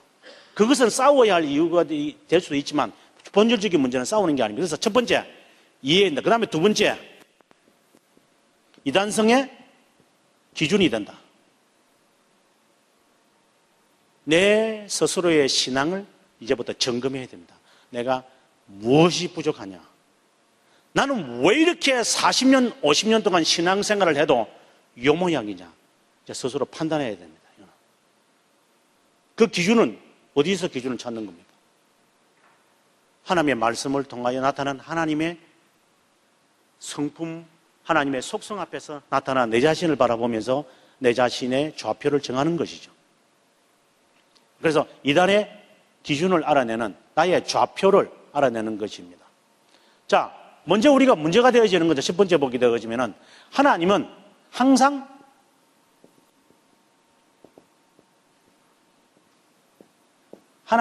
자신을 복수적 의미인 단수형으로 표현되고 있다. 여기 지금 5페이지 보게 되어지면은 밑에 단수형 복수성이다. 하나님 스스로 그렇게 말씀합니다. 우리는 이라고 말합니다. 하나님, 우리는. 하나님은 하나다 이렇게 말하면 안 됩니다. 하나다 이렇게 말하면 벌써 그 사람은 이단성이 있는 겁니다. 그럼 성경에 그렇게 되어 있던데요. 성경에 한 분이신다라고 말할 때, 나중에 이제 하나를 말할 때, 한 분이신, 이거는 다 유일하시다는 의미입니다. 유일하시다는 의미입니다. 유일, so이라는 의미지, 한 개, 두 개, 이런 개념이 아니죠. 벌써 그 개념에서 일단은 빨리 포기하셔야 됩니다. 그 다음에, 그래서 복수적 의미가 있다. 자, 성경의 5절 밑에 보면, 자, 여호와의 사자가 떨기나무 가운데서 나오는 불꽃 안에서 그에게 나타나시니라. 그가 보니 떨기나무 불이 붙었으나 그 떨기나무가 사라지지 아니하는지라. 이에 모세가 이르되 내가 돌이켜 가서 이런 큰 광경을 보리라. 떨기나무가 어찌하여 타지 아니하는고 하니 그때 여호와께서, 자, 여기에 두 분의 하나님이 등장합니다. 하나는 여호와의 사자, 또 한 분은 여호와께서 그가 보려고 돌이켜 오는 것을 보신지라. 하나님이 모세야 라고 말합니다. 그렇다면 여기에서 말하는 여호와의 사자는 누구를 말하느냐? 성육신 하기 전에 성자 하나님을 말하는 겁니다. 성경은 삼위 하나님을 이렇게 동시에 설명하면서 다른 척도로 이야기할 때가 있는 거예요. 그래서 성경 그렇게 해석하셔야 돼요. 이거는 천사가 하는 게 아닙니다. 그 다음 시편 139편 1절 여호와여 주께서 나를 살펴보셨으므로 나를 아시나이다. 내가 주의 영을 떠나 어디로? 그럼 주의 영은 무엇인가? 성령을 말하는 거죠. 그래서 성경 자체가 우리에게 삼위의 하나님을, 다시 말해서 복수적 하나님으로 나타난다는 것을, 이걸 개념을 모르면 성경 해석이 잘 해석을 못하는 거죠. 예를 들어서 그 마노아에게 나타나시는 하나님의 모습, 그 다음에 창세기 18장에 보게 되어지면은 아브라함이 기도하는 그 대상을 보시면은 그 18장 1절을 보게 되면 세 사람이 오는지라라고 되어 있어요. 처음에는 세 사람이 오는지라라고 했는데 그 다음에 두 사람은 가고 그럽니다. 성경에 잘 보시면 두 사람은 가고 내가 여호와 앞에 섰다 이렇게 말합니다. 여호와라고 말해요. 처음에는 사람이라고 했다가 그 다음에 세 사람이라고 했다가 여호와가 나오고 그 다음에 두 사람이 나와요. 그러고 난 다음에 가면 또 뭐라고 나오느냐? 천사라는 말이 나와요. 그렇다면 하나님은 지금 아브라함에게 성자 하나님께서 성육신 하기 전의 모습을 지금 아브라함에게 보이시는 거예요. 아브라함은 그걸 알고 있었다는 거예요. 그래서 우리는 모르는 것이고, 이제 여기에 우리가 지금 다시 한번 생각을 해야 되는 것이구나. 또 하나 더 이야기를 한다면, 구약 성경에 우리가 여러 제사들이 나옵니다. 레위기에 보면 뭐 제사 나오고 그리고 신명기에도 여러 제사들이 나옵니다. 그래서 뭐 속죄제를 하려면은 뭐 소 잡아 와가지고 뭐 죽이고 배 자르고 뭐 창자 끄집어내고 피 받아내가지고 피 뿌리고 뭐 그다음에 창자는 그 뭐 곱창이기 때문에 맛있는 거잖아요. 그러니까 그런 걸 해가지고 제사장한테 주고 뭐 그 기름기는 잘 모아놨다가 이제 우리 같으면 뭐 선짓국 해 먹든지 뭐 이렇게 해 먹으라고 이렇게 다 이렇게 해요. 하나도 버리지 못하죠. 그렇게 해가지고 이제 고기 덩어리만 이렇게 정육점에 가면 걸어놓는 그런 것을 이제 그대로 이렇게 불태우는 자. 우리가 그 장면을 한번 생각해 봤을 때에 그 장면에서 소가 각을 뜨고 피를 흘리고 기름을 줄줄 하고 이 창자가 막 흘러나오면서 나는 이제 나 이제 소 한 마리 잡아왔으니까 하나님이 아마 기뻐하시겠지. 하나님 아시죠? 저 오늘 소 한 마리 잡았습니다. 하나님. 그렇게 해서 그 사람들이 죄 용서를 받았다고 생각하십니까? 만약에 그렇다고 만약에 생각을 하셨다면 여러분은 큰 오산을 지금까지 수십 년 동안 해온 겁니다. 왜? 하나님은 나는 천천의 기름 수양에 아무 소용이 없다고 그랬어요. 아무 소용이 없다는 거예요. 1000번의 제사를 드렸고 수양의 기름을 아무리 너희들이 그 새를 잡아가지고 기름을 받아가지고 많이 이렇게 한들 하나면 아무 소용이 없어요. 그거요. 그러면 무엇인가? 그들은 이 제사를 드리면서 앞으로 오실 하나님, 육신으로 오셔서 나를 위하여서 십자가에 못 박혀 죽을 것이라고 하는 그 하나님을 이 사람들은 희미하게나마 바라보면서 그 사실을 믿은 자가 바로 죄 용서를 받고 죄의 확신을 얻었고 칭의를 받은 것이고 그 사람이 구원의 확신과 소망을 가진 거예요. 그렇지 아니하고 형식적으로 소 한 마리 잡아왔다, 비둘기 한 마리 잡아왔다고 해서 하나님이 즐거워하신다고요? 새벽기도 한 번 드렸다고 해서 안 드리는 사람보다 하나님이 더 귀하게 보셔서 복을 주신다고 생각한다고요? 하나님을 그런 분으로 아신다고 한다면 우리는 지금 잘못 행하고 있는 겁니다. 하나님을 그렇게 만홀히 여기시면 안 됩니다. 하나님은 항상 우리들에게 삶 위의 하나님으로 나타나셔서 어떤 때는 영으로 역사하시고 어떤 때는 성자 하나님으로 나타나시고 어떤 때는 창조자 하나님으로 나타나시고 어떤 때는 광풍으로 나타나시고 여러 가지 모습으로 나타나시는데 그것을 알기 위한 첫걸음이 뭐냐? 바로 삼위일체의 이야기인 거예요. 그래서 지금 삼위일체를 제가 이제 하나하나씩 접어들어가는 것입니다. 그래서 하나님에 대해서 정확하게 아셔야 됩니다. 그냥 구름이 단노반의 식으로 이만큼 알아가지고 하나님이요 하고 가상적인 하나님을 만들어서 상상해가지고 그런 하나님을 모시고 하시다가는 나중에 I don't know 우리가 그런 일을 당할지도 모르죠. 선지자 노릇 다 하고 귀신도 쫓아냈고 내가 주님의 능력 다 행했습니다라고 했지만 주님이 하시는 말씀이 마태복음 7장에 나 너 모르는데 할 말이 없죠. 복수적 의미가 있다. 그러면은 두 번째 몇 분인가 이렇게 말해야죠. 복수니까. 그러나 우리가 성경에 다시 5페이지로 가서 5페이지가 이제는 그 6페이지로 가겠네요. 네, 죄송합니다. 6페이지로 가서 이게 3이라고 하는 말은 여기 안 해놨군요. 내가 어디 적어놨을 건데. 마태복음, 여기는 없어. 제가 그냥 쓰겠습니다. 마태복음 28장 19절이나 3장 16절 같은 경우에 보게 되어지면 성부, 성자, 성령. 이 3 외에 하나님은 설명 안 하시잖아요. 그래서 3 이상을 생각하면 안 되죠. 그래서 3이라고 하는 것을 우리가 생각해야 된 겁니다. 그러면은 복수기 때문에 단위가 필요합니다. 3, 어떻게 구별할 수 있을까요? 그래서 위라고 하는 단어를 신앙의 선배들은, 초대교회 교부들은 찾아낸 겁니다. 그것을 라틴어로 표현하니까 뭐라고 되느냐 하면은 페르소나라고 하는 말로 해석이 되어진 겁니다. 근데 페르소나라고 하는 말이 두 가지 뜻이 있는데 하나는 무슨 뜻이 있느냐 도표가 되어 있죠. 하나는 인격이라는 뜻이고 하나는 역할 또는 마스크라는 뜻이 있다. 또 얼굴이라는 뜻이 있다. 그러다 보니까 하나님은 삼위다 이렇게 또레스 페르소나 이렇게 이야기하면 라틴 교회의 사람들에게 말하면 사람은 어떻게 생각하냐면 하나님은 세 가지 형태를 갖고 있구나. 그래서 구약시대에는 성부 하나님, 신약시대에는 성자 하나님, 그리고 지금은 성령의 시대다. 이렇게 하는 것이구나. 마치 내가 아버지 역할을 하고 회사에서 역할을 하고 내가 교회 오는 직분자처럼 이런 역할을 하는구나 라고 생각을 할 수 있는 거죠. 그건 이단이었는데. 그것은 삼태론이고 양태론이고 그런 이단들이 있었다는 거죠. 자, 이런 사람들은 무엇을 주장하느냐? 성령 운동을 주장하죠. 왜? 지금은 성령의 시대이기 때문에. 그래, 과거에는 성자가 오셔서 성자 하나님은 구석의 사역을 하신 것이고, 이제 하늘로 올라가지고 하나님은 우편에 앉아가지고 그냥 가만히 그냥 맛있는 간단집 먹고 계시다가 누구 열심히 기도하면은, 저 열심히 기도하는데 하나님. 그래, 뭐 기도 한번 들어볼래? 그래, 천사 보내가지고 기도 좀 해봐라.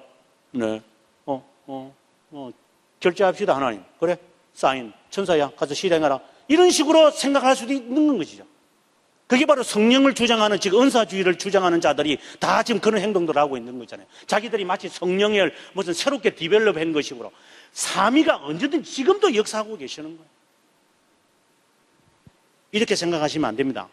역할로 생각하시면.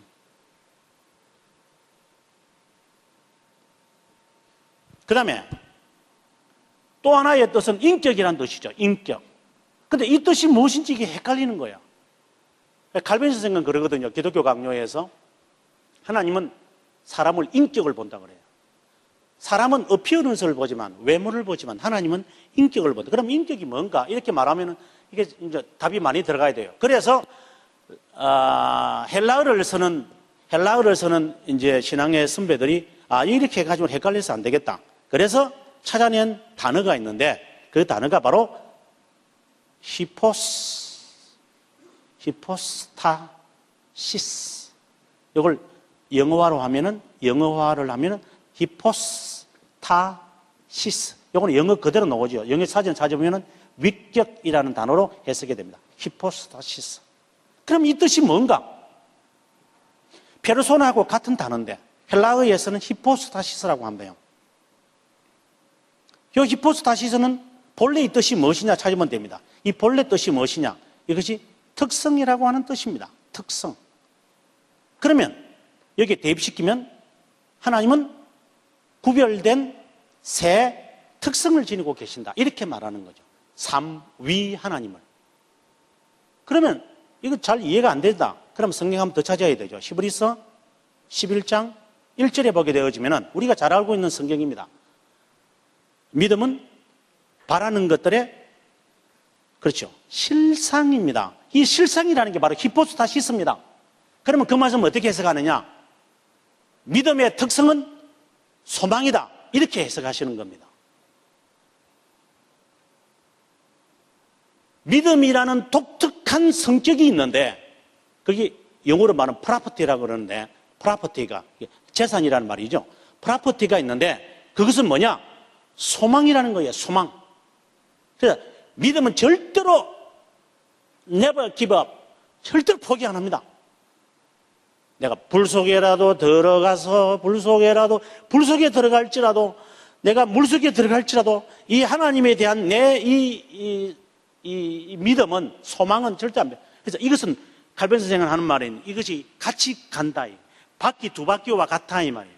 어느 하나가 먼저 바라면 안 되고 어느 하나가 너무 믿는다고 말하는 것이 아니라 이게 같이 가야만 한다. 같이 가야만 한다. 그래서 믿음과 소망은 왜? 특성이기 때문에 같이 가야 항상 같이 간다.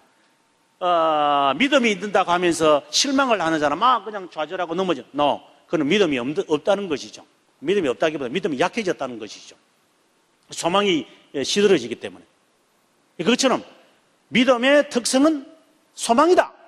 이렇게 되어지는 데는 바로 그 특성의 개념을 그대로 가지고 와서 히포스타시스고 이것을 바로 위라는 뜻으로 대체했습니다. 그렇다면 삼위라고 하는 뜻이 뭐냐? 구별된 새 특성을 지니신 하나님 이렇게 해석을 하는 겁니다. 아까 말씀드린 대로 새 역할이다 이렇게 되면 죄송합니다. 이것은 초대교회와 지금까지도 앞으로도 그렇겠지만 이건 이단이 하는 이야기입니다.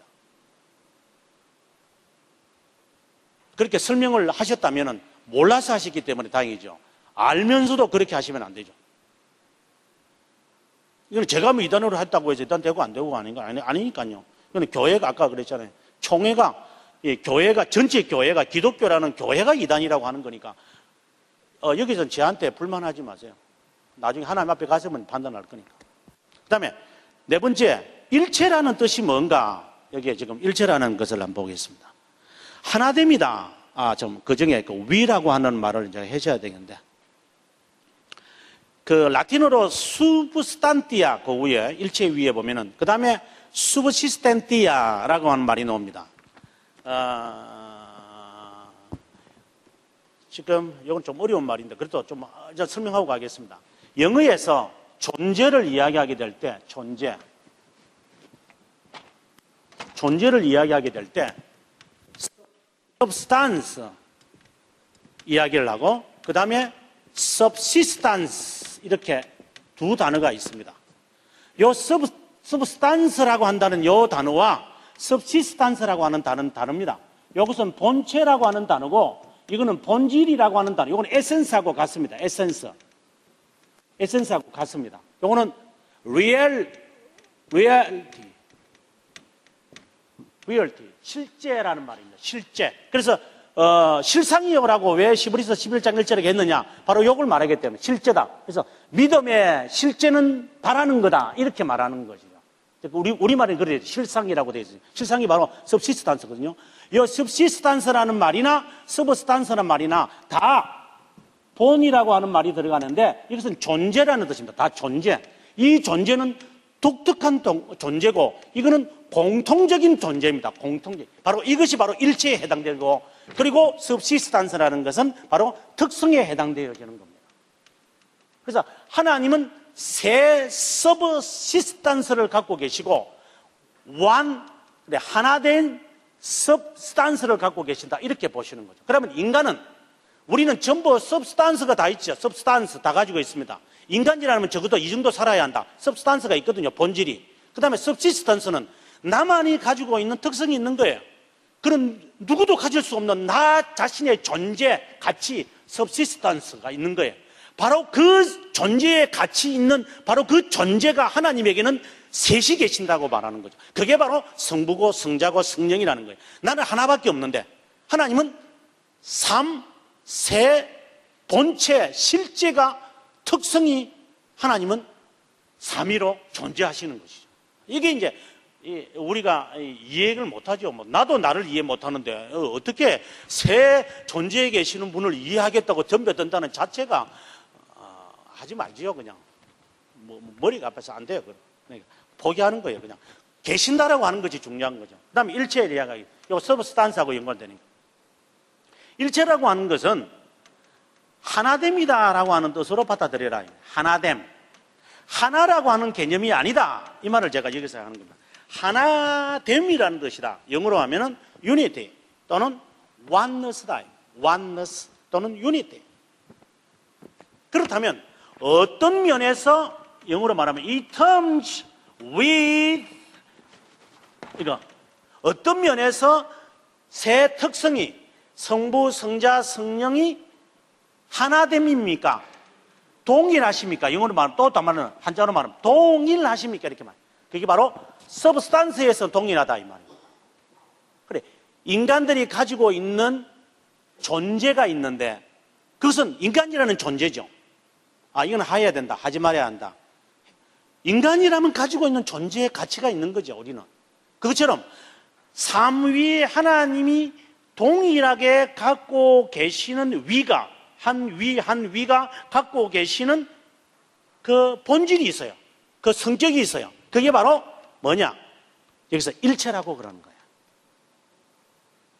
그것이 동일하다는 거예요. 성부와 성자와 성령은 동일한 거예요. 어떤 면에서? 본질에서 동일하다. 그럼 그 본질이 무엇인데요? 라고 했을 때 전지전능하다. 그 다음에 영원하다, 무한하다, 불변하다, 뭐 이런 단어로 들어가는 거죠. 하나님의 본질이 있어요. 근데 인간이 가질 수 없는 본질이죠. 하나님은 영이시죠. 그러나 육신으로 오신 하나님은 볼 수가 있죠. 그 말은 하나님의 영이라고 하면 그러면 성자 하나님은 육신으로 나타나는데 그러면 영이 아니잖아. 이제 그렇게 되기 때문에 하나님은 영이시니 예배하는 자는 신령과 진정으로 예배할지니라라고 하는 말씀을 해석을 이제 바로 해야 되는 거죠. 하나님은 영이시나 할 때 성령을 말한다. 이렇게 또 말하시는 분들도 계세요. 그거는 제대로 해석한 거 아니죠. 그럼 하나님은 영이시니 예배하는 자는 신령과 진정으로 예배하라고 할 때 의미는 무엇인가? 이렇게 하면 성자 하나님은 영이 아니시잖아요. 그렇잖아요? 성자 하나님은 육신을 지금 입고 계시고, 지금은 육신 입고 계시거든요. 성육신 하기 전에는 육신이 특별한 자들에게만 보여주셨을 뿐이지만, 아까 아브라함이나 다니엘에게나 이런 특별한 그 마누아에게나 특별한 사람들에게만 보여줬을 뿐이고, 지금은 다 모든 사람이 보여줬죠. 그렇다면 하나님은 영이시라고 할 때 개념이 무엇인가? 하나님은 인간이 하나님을 감히 판단을 못한다는 전제를 깔고 이야기하시는 거예요. 그러니까 네가 생각할 때는 예루살렘에서 예배 봐야 되고 사마리아에서는 예배 보면 안 됩니다 라고 유대인들이 말하던데요, 주님 바로 예수님께서 하시는 말씀입니다. 하나님은 영이시다. 물론 어디든지 계신다. 그러니 너 생각을 일단 내려놓아야 한다. 그러니까 하나님은 참으로 예배하는 자를 하나님은 찾으신단다. 그러니까 인간의 개념을 포기하라는 말씀이죠. 그 의미가 하나님은 영이시라고 하는 의미에 다분히 있는 것이죠. 단순히 그냥 팬텀처럼 막 돌아다니는 영이다, 이런 개념이 아니죠. 그래서 성경을 해석할 때는 목사님들이 해석하실 때 잘 들으셔야 돼요. 그냥 단순히 그냥 뭐 오늘도 한 3, 40년 설교 듣다 보니까 그런 거구나, 그렇게 하시면은 조심해야 되죠. 벌써 그 자체 스스로가, 좀 죄송한 이야기지만 우리가 채플에서 이렇게 설교를 들어 교수가 앉아 있으면은 전부 다 성경신학, 구약신학, 뭐 역사신학, 조직신학, 뭐 실전신학, 온통 그 박사들이 다 앉아 있는데 목사님들이 와서 설교하면은 누구한테 걸려도 걸리잖아요. 그럼 우리 어떻게 은혜를 받을까요? 목사님들이 예화를 들으면 교회사의 예화를 들으세요. 좀 아시는 체 하신다고. 저는 마음에 볼 때 여기에 오셔서, 여기가 아니고 저희 학교 채플에 와서 설교하시는 목사님들이 교회사 예화 들은 것 치고 제대로 교회사 예 들으시는 분은 별로 없어요. 그렇다고 해서 제가 아멘 안 하는 건 아닙니다. 그거는 중요한 게 아니니까, 그거는. 자, 목사님의 그 설교가 그렇게 들릴 수도 있는 거죠. 들릴 수도 있어요. 그러나 그것이 우리에게 무슨 방해가 돼요? 말씀하시고자 하시는 그 말씀의 진의가 내 마음에 사로잡히면, 감사합니다. 오늘 목사님이 오늘 저 말씀이 내 심장을 그냥 건네, 그냥 오늘 목사님 너무 감사하다, 이제 그렇게 받아들이면 되는 거지. 다 하나씩 다 듣고 꼬치까치 깨찍깨찍 가면서 다 따지기 시작하면 그거 못 따지. 저도 실수를 많이 하는데요. 그게 우리 집사람이 제 설교를 얼마나 비판하는지 알지. 앉아가지고 있으면 목소리 딱 낮추고 여보 이러면 벌써 이게 이제 지적하겠다고 하는 심산인 거죠. 그것도 꼭 밥 먹을 때 보면은 꼼짝도 못하니까 내가 밥 먹으면서 오늘 있잖아, 오늘 숫자를 잘못 하신 것 같아. 밥 먹다가 오늘 밥 안 먹는다, 간다 하고 학교 오버리죠. 기분 나쁘죠, 지적해주면. 그러나 감사해요, 저 사람한테. 자, 삼일체를 이제 정리합니다. 그렇게 해놨습니다. 뭐라고 해놨습니까? 제가 정리를 내리면 같이 한번 읽겠습니다. 구별되는 세 가지 특성을 지니신 유일하신 하나님, 즉 본질에서 동일하신 하나님. 이렇게 간략하게 정리할 수 있습니다. 그러면 이제 이것을 가지고 어떻게 신앙을 판단합니까? 이제 판단하기 시작하셔야 돼요. 보세요. 지금 시간이 다 돼가고 지금 마음이 제가 급해가지고 말이 좀 빨라지네요.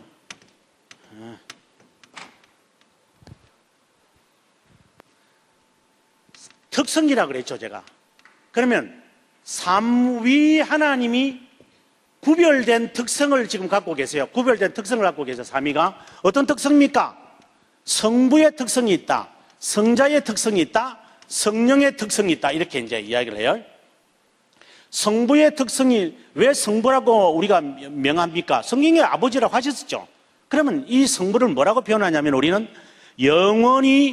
영원토록 낳는다라는 말로 해요. 그래서 아버지라고 하시는 거예요.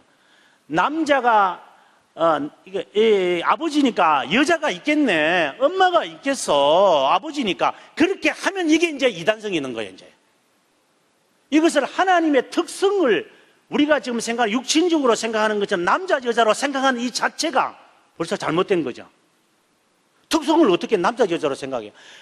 특성을 하나님께서 낳는다, 라고 하니까 우리의 개념에서 이것을 성경에서도 아버지라고 하셨다는 것이지, 아버지처럼 남자다.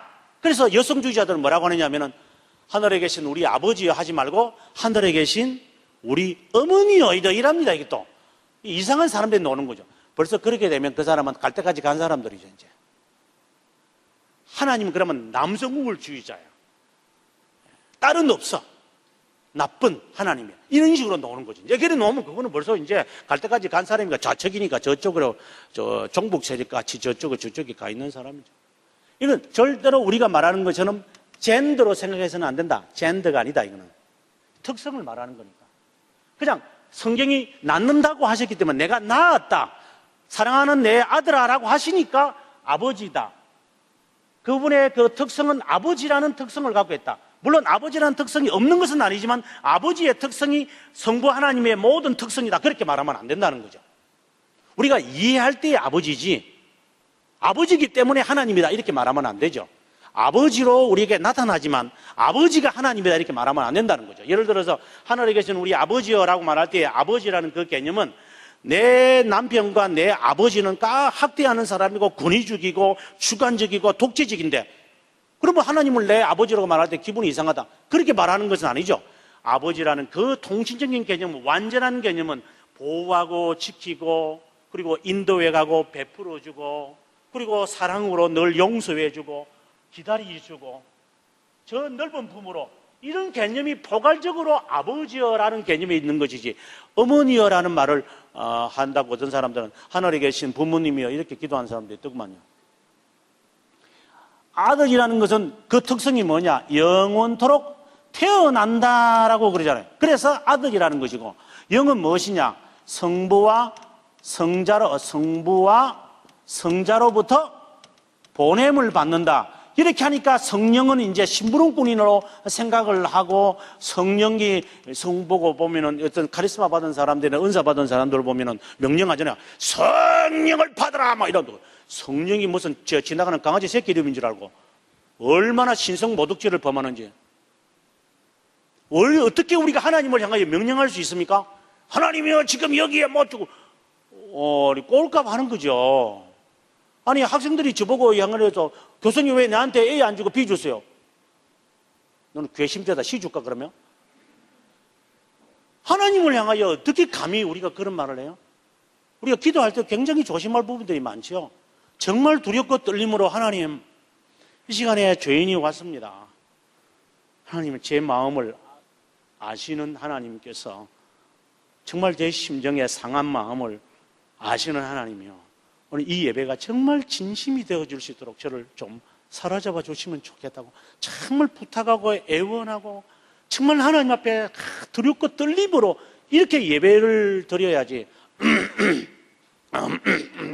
그리고 시금방지게 신앙생활 한 4, 50년 했다고 해서 이 교회 터줏대감 한 60년 됐다고 해서 그런 행동을 어떻게 감히 하나님 앞에 할 수 있어요? 하나님은 영이시고 전지전능 무한자비 영원하신 분이고 하루가 천년 같고 천년이 하루같이 불변하시는 분이시고 편만하시는 이 분이신 그 하나님이 어제나 오늘 영원토록 동일하신 그 하나님 앞에 우리가 지금 기도하고 찬양을 드리는데 펄쩍펄쩍 뛰면서 시금방지게 어떻게 그렇게 성령이 임했다고 함부로 임하지도 않았는데 임했다는 착각 속에 빠지고 얼마나 신성모독죄를 범하는 것입니다. 하나님에 대한 특성을 이런 식으로 보냄을 받았다는 심부름꾼으로 요 글자로 이해를 하니까 하나님에 대해서 그렇게 신성모독을 하는 것이죠. 그래서 삼위일체라는 개념을 제가 단순하게 설명했습니다만은 이 개념을 가지고 우리의 신앙을 많이 조명해야 할 수가 있다. 그런데 이런 신앙을 반삼위일체론자들은 어떻게 해석을 했느냐? 반삼위일체론자가 거기에 두 가지가 있는데 하나는 양자론이라고 하는 사람들이 있었고 여기 이제 아리오스라고 하는 사람들이죠. 그 다음에 또 한 사람은 양태론자가 있었어요. 양태론자. 앞서 제가 말할 때 여기서 말하는 역할 얼굴을 주장하는 사람들입니다. 예. 근데 요거는 아까 잠깐 설명했으니까 요거 설명을 할게요. 양자론이라는 것의 개념이 뭐냐면은 예수님은 본래 사람으로 오셨다는 거예요. 사람으로 오셨는데 이 사람이 어느 날 거룩한 생활을 하고 착한 생활을 하다 보니까 하나님이 그리스도로 만드는 거죠. 그리스토스로 만드는 거죠. 이 이단들이 다 그렇게 말을 해요. 그래서 그 다음에 단계가 뭐냐면은 예수가 사람이었다가 하나님이 되으셨다면, 그렇다면 우리도 열심히 살면 하나님이 나를 신적인 존재로 만드시지 않을까, 이런 수도사적인 삶을 갖게 합니다. 이게 아리오스주의입니다. 그리고 또 하나 더, 보통 보면 이제 운동권 하는 사람들이 있거든요. 운동권. 저희 학생들도 운동권 학생들이 있어요. 뭘 하면은 뭐 노란 딱지 갖다 붙이고 파란 딱지 갖다 붙이면서 열심히 이제 사회운동에 하고 피켓 들고 광화문 가는 학생들도 있어요. 제가 그걸 나쁘다고 말하는 것이 아니라 그 자체를 이렇게 가만히 보게 되어지면은 내가 하지 않으면은 안 돼 라는 순전한 마음이 있지만, 또 동시에를 살펴보게 되어지면은 우쭐하는 그런 카리스마적인 생각도 그가 갖고 있는 거죠. 누군가는 먼저 해야 되지 않아? 그 암살해 보게 되어지면은 주인공이 너 왜 우리 동료들 죽였어? 이러니까 하는 말이, 해방될 줄 몰라서 그렇다. 왜 우리는 암살해야 됩니까? 이렇게 그 여성에게 질문하니까 그 여성이 대답하는 말이, 우리가 저항하고 있다는 사실을 알려줘야 됩니다. 그런 식으로 운동권을 하고 그런 식으로 세상은 이야기하는지 몰라도 신앙생활은 그렇게 하는 것이 아니에요. 우쭐해서 내가 영심으로 이렇게 한번 해야지 사람들이 깨닫게 하지 않겠나? 그 자체가 벌써 이러한 아리오스적인 성품을 그는 갖고 있는 거죠. 왜? 내가 이렇게 하게, 이것이 하나님이 나에게 주신 사명이니까 내가 한번 이렇게 사람들을 위해서 내가 먼저 한번 이렇게 영웅적으로 한번 행동을 한번 하면 사람들이 감동을 받지 않겠나? 만약에 그렇게 했다면 그 사람은 내적으로는 반삼일체론자. 겉으로는 영웅심이 있는 것처럼 보이고 사회적으로는 그렇게 우쭐하는 것처럼 보이지만, 신학적으로 본다거나 신앙적으로 보면 저 사람은 아직 하나님에 대해서 알지 못하는 사람입니다. 만약에 저런 사람이 상처를 받으면 밖에 나가가지고 자기들끼리 해가지고 신천지로 빠져버린다거나 다른 데 빠져나가죠. 왜? 그런 이단성을 갖고 있는 사람이기 때문에. 그래서 교회 열심히 있는 사람들이 교회 불만을 갖고 뛰쳐나가서 이단으로 빠지는 게 바로 그 때문인 거죠. 이게 다 우리가 바이러스를 갖고 있기 때문에. 그래서 아리오스 같은 사람들은 데미가스의 성격을 갖고 있습니다. 데미가. 반신반인이죠. 반신반인. 카리스마, 아까 말씀드린 대로 카리스마의 성격을 갖고 있는 거예요. 우쭐하는 거. 그래서 자기를 부장으로 만들지 않으면 기분 나빠가지고 내 이름을 먼저 나서지 않고 저 뒤에다가 생략해가고 이러면은 전화 걸어가지고, 목사님 왜 이름을 뺐습니까? 빼든 말든 그 뭐 그렇게 중요한지. 항상 토요일 날 저녁에 밤 12시 되면 전화 걸어오는 그런 분들이 계시죠. 그런 사람들은 굉장히 조심해야 될 분들이죠. 물론 일이 있어서 전화 오시는 건 고맙지만 꼭 그때 전화 오는 거 보면은, 오늘 저도 복목사 시절에 그런 거 당한 적이 있었어요. 다가 그런 것은 아니지만 좀 마음이 섭섭해요. 우리 복목사들은 이렇게 어리잖아요. 장로님들은 갑이거든요. 저희 교회에도 뭐 장로님이 한 30분이 있어가지고 이 장로님한테 비유 맞추고 저 장로님 비유 맞추면서 얼마나 힘든지. 저는 떠나고 싶어가지고, 그래서 2년간 부목사 행동하다가 그냥 탈출해버려가지고 유학 가버렸어요. 그냥. 모르겠어요. 우리 여기 교회는 좋은 이야기는 제가 많이 듣고 있습니다만, 저는 너무 상처를 받아가지고 빨리 탈출해서 담임 목사해야 되겠다 싶어서 탈출했는데 이 실수인 것 같아요. 좀 더 견뎠어야 되는데 제 인내성이 부족했죠. 아무튼 아리오스는 카리스마적인 것이 있다. 그래서 수도원 운동으로 간다. 예정론은 신비주의로 빠져서 성령운동 이런 쪽으로 가는 사람들이다. 이런 사람들의 내막은 양자론과 양태론, 즉 반삼일체론적인 기질을 갖고 있다. 여기까지가 삼일체에 관한 이야기 할 수 있는 한 제가 아마 거의 다 했다고 생각이 듭니다. 그 다음에 두 번째, 시간이 없으니까 그 다음에 바로 단성론으로 바로 가겠습니다. 제가 20분에는 제가 마치기로 제가 이야기를 했기 때문에 20분에는 제가 칼같이 제가 마칩니다. 제가 어느 날 그 헌신예배 가가지고요. 어느 교회 헌신예배 가가지고 설교하다가 목사님 몇 분 설교할까요? 이러니까 25분 설교하래요. 그래서 제가 딱 시계 보고 있다가 25분. 시간 돼서 마치겠습니다 하고 내려가니까 목사님이, 아니 설교하다가 마치는 사람이 어디 있어요? 25분 하라며. 그래서 25분 하고 딱 내려왔어요. 설교하다가. 그래서 성도들이 기분 나빠가지고, 아니 마무리를 하고 가셔야죠. 25분 돼서 나갔어요. 제가 수원에 큰 교회 하나 있잖아요. 침례교회. 거기는 거기는 무서웠습니다. 기도하는 사람 3분, 찬송가 4분 30초. 다 정해져 있거든요. 그리고 설교자 기도 1분 20초. 그 시간에 안 맞추면 뒤에서 안 맞춰 이렇게 나오니까. 그래서 저보고 몇 분 할까 하니까 25분 하시면서 그래서 시간 딱 타이머 딱 갖다 놓고 이제 25분 설교 맞추면서 결론 지고 내려오니까 감사합니다 하고 예배 딱 마치니까 5분도 안 걸리고 1,500명이 다 나가더라고요. 쫙. 제가 보고 이 교회 한번 보겠습니다. 5분 만에 빠져나가시는지. 자,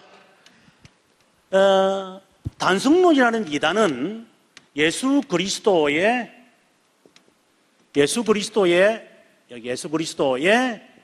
인성에 관련됐다. 삼위일체는 예수 그리스도의 신성에 관심을 갖는다. 이렇게 되어 있습니다. 그래서 앞서 제가 말하기를 가만히 들어온 사람이 있는데 예수 그리스도를 부인하는 자라 이랬거든요. 성경의 유다서 4절에 바로 그것이 뭐냐? 예수 그리스도의 신성과 인성에 대해서 이렇게 개념을 갖고 있으면 이것은 교회에 들어온 이단이라는 거예요. 그래서 이번에는 이 인성에 대한 이야기를 제가 할 거예요. 어떻게 시작을 하는지면 대표적인 사람이 세 사람인데 한 사람은 아폴리나리스라고 하는 사람이 있고 두 번째 사람은 네스토리우스라고 하는 사람이 있고 세 번째 사람은 유티케스라고 하는 사람이 있습니다. 여기에 첫 번째와 세 번째 사람을 가리켜서 신성을 강조하는 사람이고 네스토리우스는 인성을 강조하는 사람이다. 이렇게 우리가 일단 먼저 파악을 해야 됩니다. 그럼 단성론이라는 이단이 뭐냐? 제가 제 시중에도 나왔습니다만 이거는 이제 전국판이죠. 제가 이 책에서 제가 강조하는 500페이지나 되는 이 책에서 제가 강조하는 것이 뭐냐? 이단의 역사를 어떻게 볼 것이냐에 제게 처음부터 끝까지의 결론이 뭐냐? 이거다라고 저는 결론은. 한국 교회의 이단에 대해서 연구할 수 있느냐 연구했을 때 딱 문제가 드러나는 것이 뭐냐? 단성론 이단이 한국 교회의 지배적이다. 저는 그렇게 결론을 내립니다. 여러분 어제 강의 들으시고 작년에도 들으셨다니까. 그럼 가만히 보십시오. 그러면 이게 단성론이구나. 어느 쪽에 치우친 단성론이구나를 여러분 이제 파악하실 수 있을 거예요. 자, 설명합니다. 아폴리나리스가 어떻게 시작을 하느냐면 아폴리나리스가 죄 없는 육체를 갖고 싶었어요. 굉장히 좋은 마음이죠. 그래서 어떤 사람은 금식하잖아요. 어떤 사람은 성경을 읽고 어떤 사람은 기도하고 열심히 강구합니다. 그 자체가 틀린 것은 아닙니다. 시작은 그런 겁니다. 자, 그렇다면 죄 없는 육체라는 게 세상에 없다. 모든 사람은 다 죄인인데 그러면 딱 한 분밖에 안 계신 거죠. 바로 예수 그리스도시다. 하나님이신 그분이다. 자, 그러면 예수 그리스도는 어떻게 죄 없을까? 예수 그리스도는 신성과 인성이 있는데 어떻게 이 인성이 그럼 욕심도 없을까? 그러면 예수님의 마음속에는 엄덕도 없었다는 것인가? 예수님은 식욕도 없나? 그럼 예수님이 십자가에 달렸을 때 아프지도 않았나? 이런 이제 생각을 다 하는 거죠. 분명히 예수님도 아팠을 것이고 피곤하셔서 주무셨고 배가 고프셔서 너희들 가운데 음식을 남은 거 뭐냐 이렇게 하신 거 보면 분명히 육체가 있는데 근데 어떻게 그러한 외부에 들어오는 여러 가지 육체를 어떻게 예수님은 어떻게 이기실 수 있을까? 내 같으면 생각 안 할 것 같은데 이 아폴리나리스는 생각한 거예요 이제. 그래서 이제 이단이 되는 거죠. 생각을 했을 때 머리를 굴리죠. 아까 그 영주주의자들처럼 이거다. 뭐냐? 신성이 인성을 사로잡았다. 이렇게 말하는 거죠. 신성의 승리. 그래서 아까 말씀드린 이원론이 되는 거죠. 성령이 내 자신의 욕심을 다 사로잡아 주셔서 없애 주십시오. 이렇게 기도하기 시작하는 거죠. 자, 그러다 보니까 신성이 지배하는 인성을 가지신 예수님이다 보니까 이런 예수님을 낳은 어머니는 어떤 분이냐 하는 것으로 생각할 수밖에 없죠. 그러면 하나님을 낳았다 생각이 드는 거죠. 그러면 그런 분을 낳으신 마리아는 어떤 분인가? 요 하나님의 어머니네. 이게 이제 확대되는 거예요. 여기까지. 하나님의 어머니다. 그런데 네스토리우스라고 하는 사람이 당시에 콘스탄티노플의 대감독이었는데 이 이야기를 들으니까 말이 안 되는 이야기죠, 이게. 하나님의 의미라니. 그래서 이것을 반대합니다. 하나님의 의미 아니고 그리스도의 의문이야. 이렇게 이야기를 합니다. 그러니까 이쪽에 있는 사람들이, 여기 이제 알렉산드리아라고 하는 사람인데, 이 사람들이, 아니, 하나님을 향하여서 그리스도의 의문이라니, 성모 마리아를 보고 그리스도의 의문이라니, 이 신성 모독죄를 하니까, 근데 이 말이 맞잖아요, 또. 이게 틀린 거죠. 물론 이것도 틀린 거지만. 그러니까 이 사람의 죄를 물으려고 하니까 어떻게 물어야 되겠어요? 그래서 질문을 던지죠. 예수님은 신성과 인성이 있다. 예, 맞습니다. 그러면 신성과 인성이 어떤 관계로 조화되어 있지? 그럼 생각을 이제 해보셔야 됩니다. 하나 더 이야기한다면, 우리의 영과 육이, 지금 저도 영과 육이 있다고 보는데, 우리 다 그렇게 생각하시죠? 그럼 영은 어디 있느냐? 코에 들어가 버린가? 그럼 축농증 걸리면 영은 어디로 도망가 버린가? 정신이 어디 있는가? 학생들을 보면 정신이 어디 있는가? 영이 어디 있는가? 영혼이 어디 있는가? 만약에 질문을 들어요. 모른다, 그냥. 영이 어디 있는지 어떻게 알아요? 그러면 너 혼날래 이라면 너 죽일래 그런 말이잖아. 혼이 나가버리면 죽어버리는데. 영과 육의 조화를 우리는 모릅니다. 이 굉장히 신비한 겁니다. 내가 육신이 잠자면, 내가 오늘 밤에 잠을 자면 내 영은 마음껏 나래를 펴니다. 그래서 생각이 꿈도 꾸고 막 그냥 이렇게 혼자 망상을 해다가 막 그냥 돈나무 밑에 가지고 돈 주는 꿈도 꾸고. 내가 그렇게 생각을 한 것도 아니고 지가 그냥 생각하는 거예요. 내 영이 그냥. 그걸 어쩌라고요, 제가요. 그러니까 이게 내 영이 지 마음대로 돌아다니는 거죠. 제가 그걸 감당을 못해. 육체는 그냥 세근세근 코고며 잠자고 있는데 그냥 드렁드렁. 근데 영은 그냥 혼자 생각하는 거죠. 막 오늘 밤에 있었던 거, 오늘 저녁에 들었던 강의를 막 떠올리고 막 내가 이단이냐, 이단성이야, 내가 이단파야, 종파야, 파 이런 식으로 막 생각이 떠오르는 거죠. 감당을 못해요. 그만큼 이거 굉장히 신비한 결합인 거예요. 자, 그런데 이제 이 질문을 던지니까 이 사람이 이제 대답을 하는 거죠. 신성과 인성은 위격적 결합이다라는 말, 이거 상당히 어려운 말인데, 자, 이렇게 설명을 해버렸어요. 위격적 결합이 것이 위격적 결합이 아니라 신성과 인성의 구별된 결합이다고 이야기를 한 거예요. 그렇다면 이 사람들이 바로 보게 될 때, 그러면 신성도 따로 있고, 인성도 따로 있고, 성부도 따로 있고, 성령도 따로 있고, 사위일체네, 그러면 이단이다. 이래서 이 사람을 이단으로 몰아간 거예요. 그러면 본래는 위격적 결합인데 신성과 인성이 위격으로, 우리가 특성이라고 그랬잖아요. 특성으로 결합되어 있는 거거든요. 인성과 신성. 우리도 마찬가지죠. 우리에게 사람이 영이 그렇게 특성이니까 특성으로 우리의 존재에 지금 가치를 주고 있는 것인데, 신성과 인성이 그렇게 결합되어 있는 거거든요. 예수님은 나이가 6살 때라든가 10살이라든가 예수님의 신성은 그대로 존재하고 계신 거죠. 신성이 자라가는 것도 아니고 신성이시지만, 그 어린 나이이시지만 하나님은, 성자 하나님은 신이십니다. 그것을 사용 안 하실 뿐이죠. 그대로 신이신. 그래서 12살 때 예루살렘에 갔을 때 박사들하고 대화를 하고 논쟁을 할 수 있었던 것도 신이시기 때문에 가능한 것입니다. 그게. 어떤 때는 신의 역사를 하시죠. 물 위에 걸어가고 오병이 역사를 하고, 그런 어떤 때는 피곤하다고 하시면서 육신의 그 모습을 그대로 갖고 계시는 모습이 나타나죠. 그런데 이것을 신비롭기 때문에 우리가 해석을 못하죠. 단지 신성과 인성의 결합은 위격적 결합이다, 이렇게 말밖에 못하죠. 그것을 구체적으로 말하면 이렇게 이제 빠지는 거죠. 그런데 그것을 구체적으로 신성과 인성이 구분된다라고 이야기를 하니까 이 사람들이 바라보고 그럴 때 이단이라고 이야기가 되어지고, 이 사람은 인성을 강조하는 이단으로 정지해버리죠. 그러면 이 유티께서는 신성을 강조하는 사람으로 다시 돌아옵니다. 그러면 말은 이렇지만 이 사람들의 주장이 하나는 신성을 강조하고 하나는 인성을 강조하는 이단으로 정장을 하는데, 이 사람들을 가리켜서 신성을 강조하니까 신성을 강조하는 단성론, 인성을 강조하는 단성론이 되는 겁니다. 그럼 이것을 실제로 우리가 적용을 시키면 어떻게 되느냐? 적용을 제가 시키고 제가 끝내겠습니다. 451년에 칼케돈이라고 하는 그 종교회의에서, 이 범종교회의입니다. 범종교회의에서 결정을 뭐라고 내렸느냐면, 그리스도의 신성과 인성의 결합은 혈합은 혼동, 혼합, 분리, 구분할 수 없고 단순히 구별될 뿐이다. 이것은 우리의 제한이다 하고 이 결론을 내려요. 요 설명이 우리에게 필요한 겁니다. 이게 이제 단순론에서 이제 설명이 정확히 돼야 되는데, 신자들은 하나님의 시민권이 있고 그리고 지상의 시민권을 우리는 갖고 있습니다. 우리 다 갖고 있습니다. 저도 갖고 있습니다.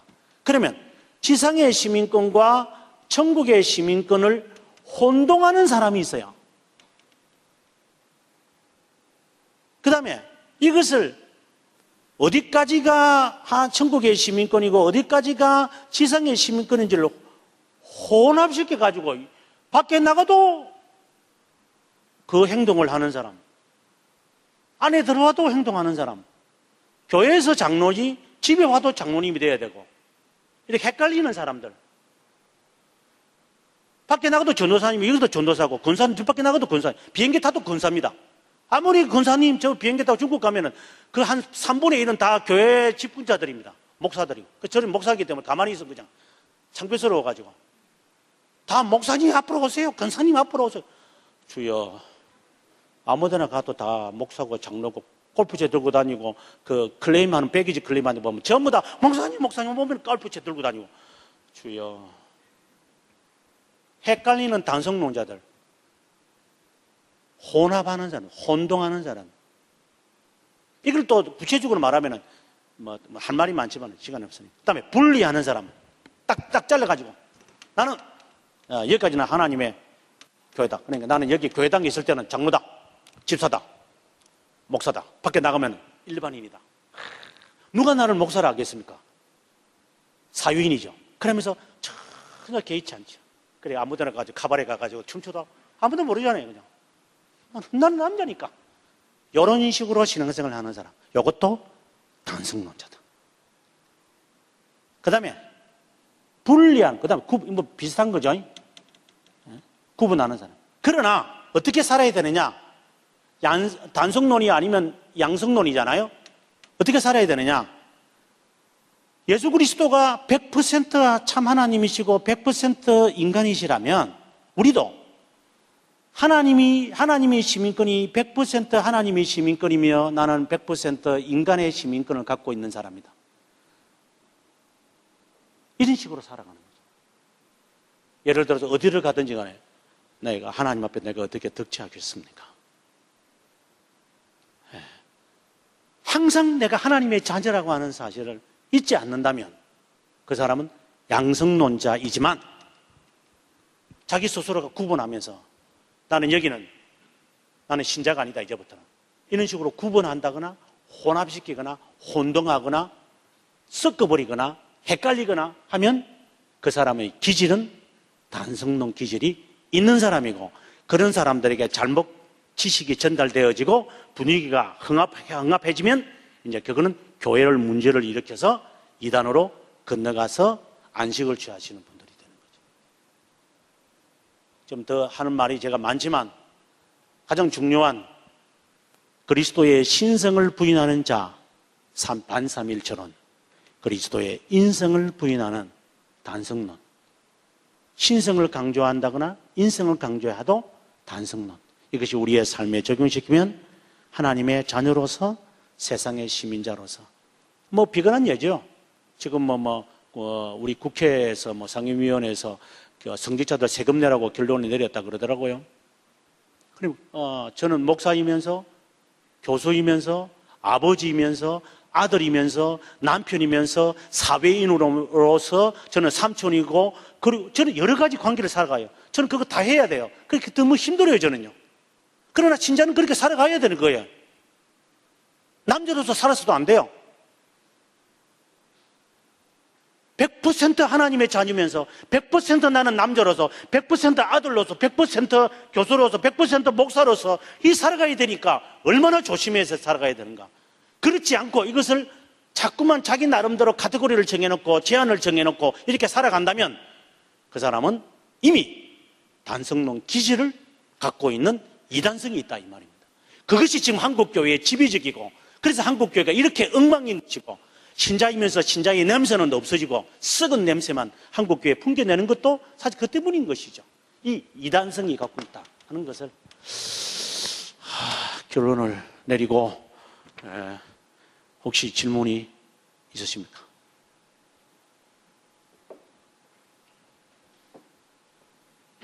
제가 너무 말을 빨리 해가지고 이거 너무 빠르다, 무슨 말인지 알아듣지도 못하겠다 싶은 생각이 들으시면 제가 힌트를 드리겠습니다. 뭘 알아들으셨다면 알아들을 수 있도록 하나만 딱 써드리겠습니다.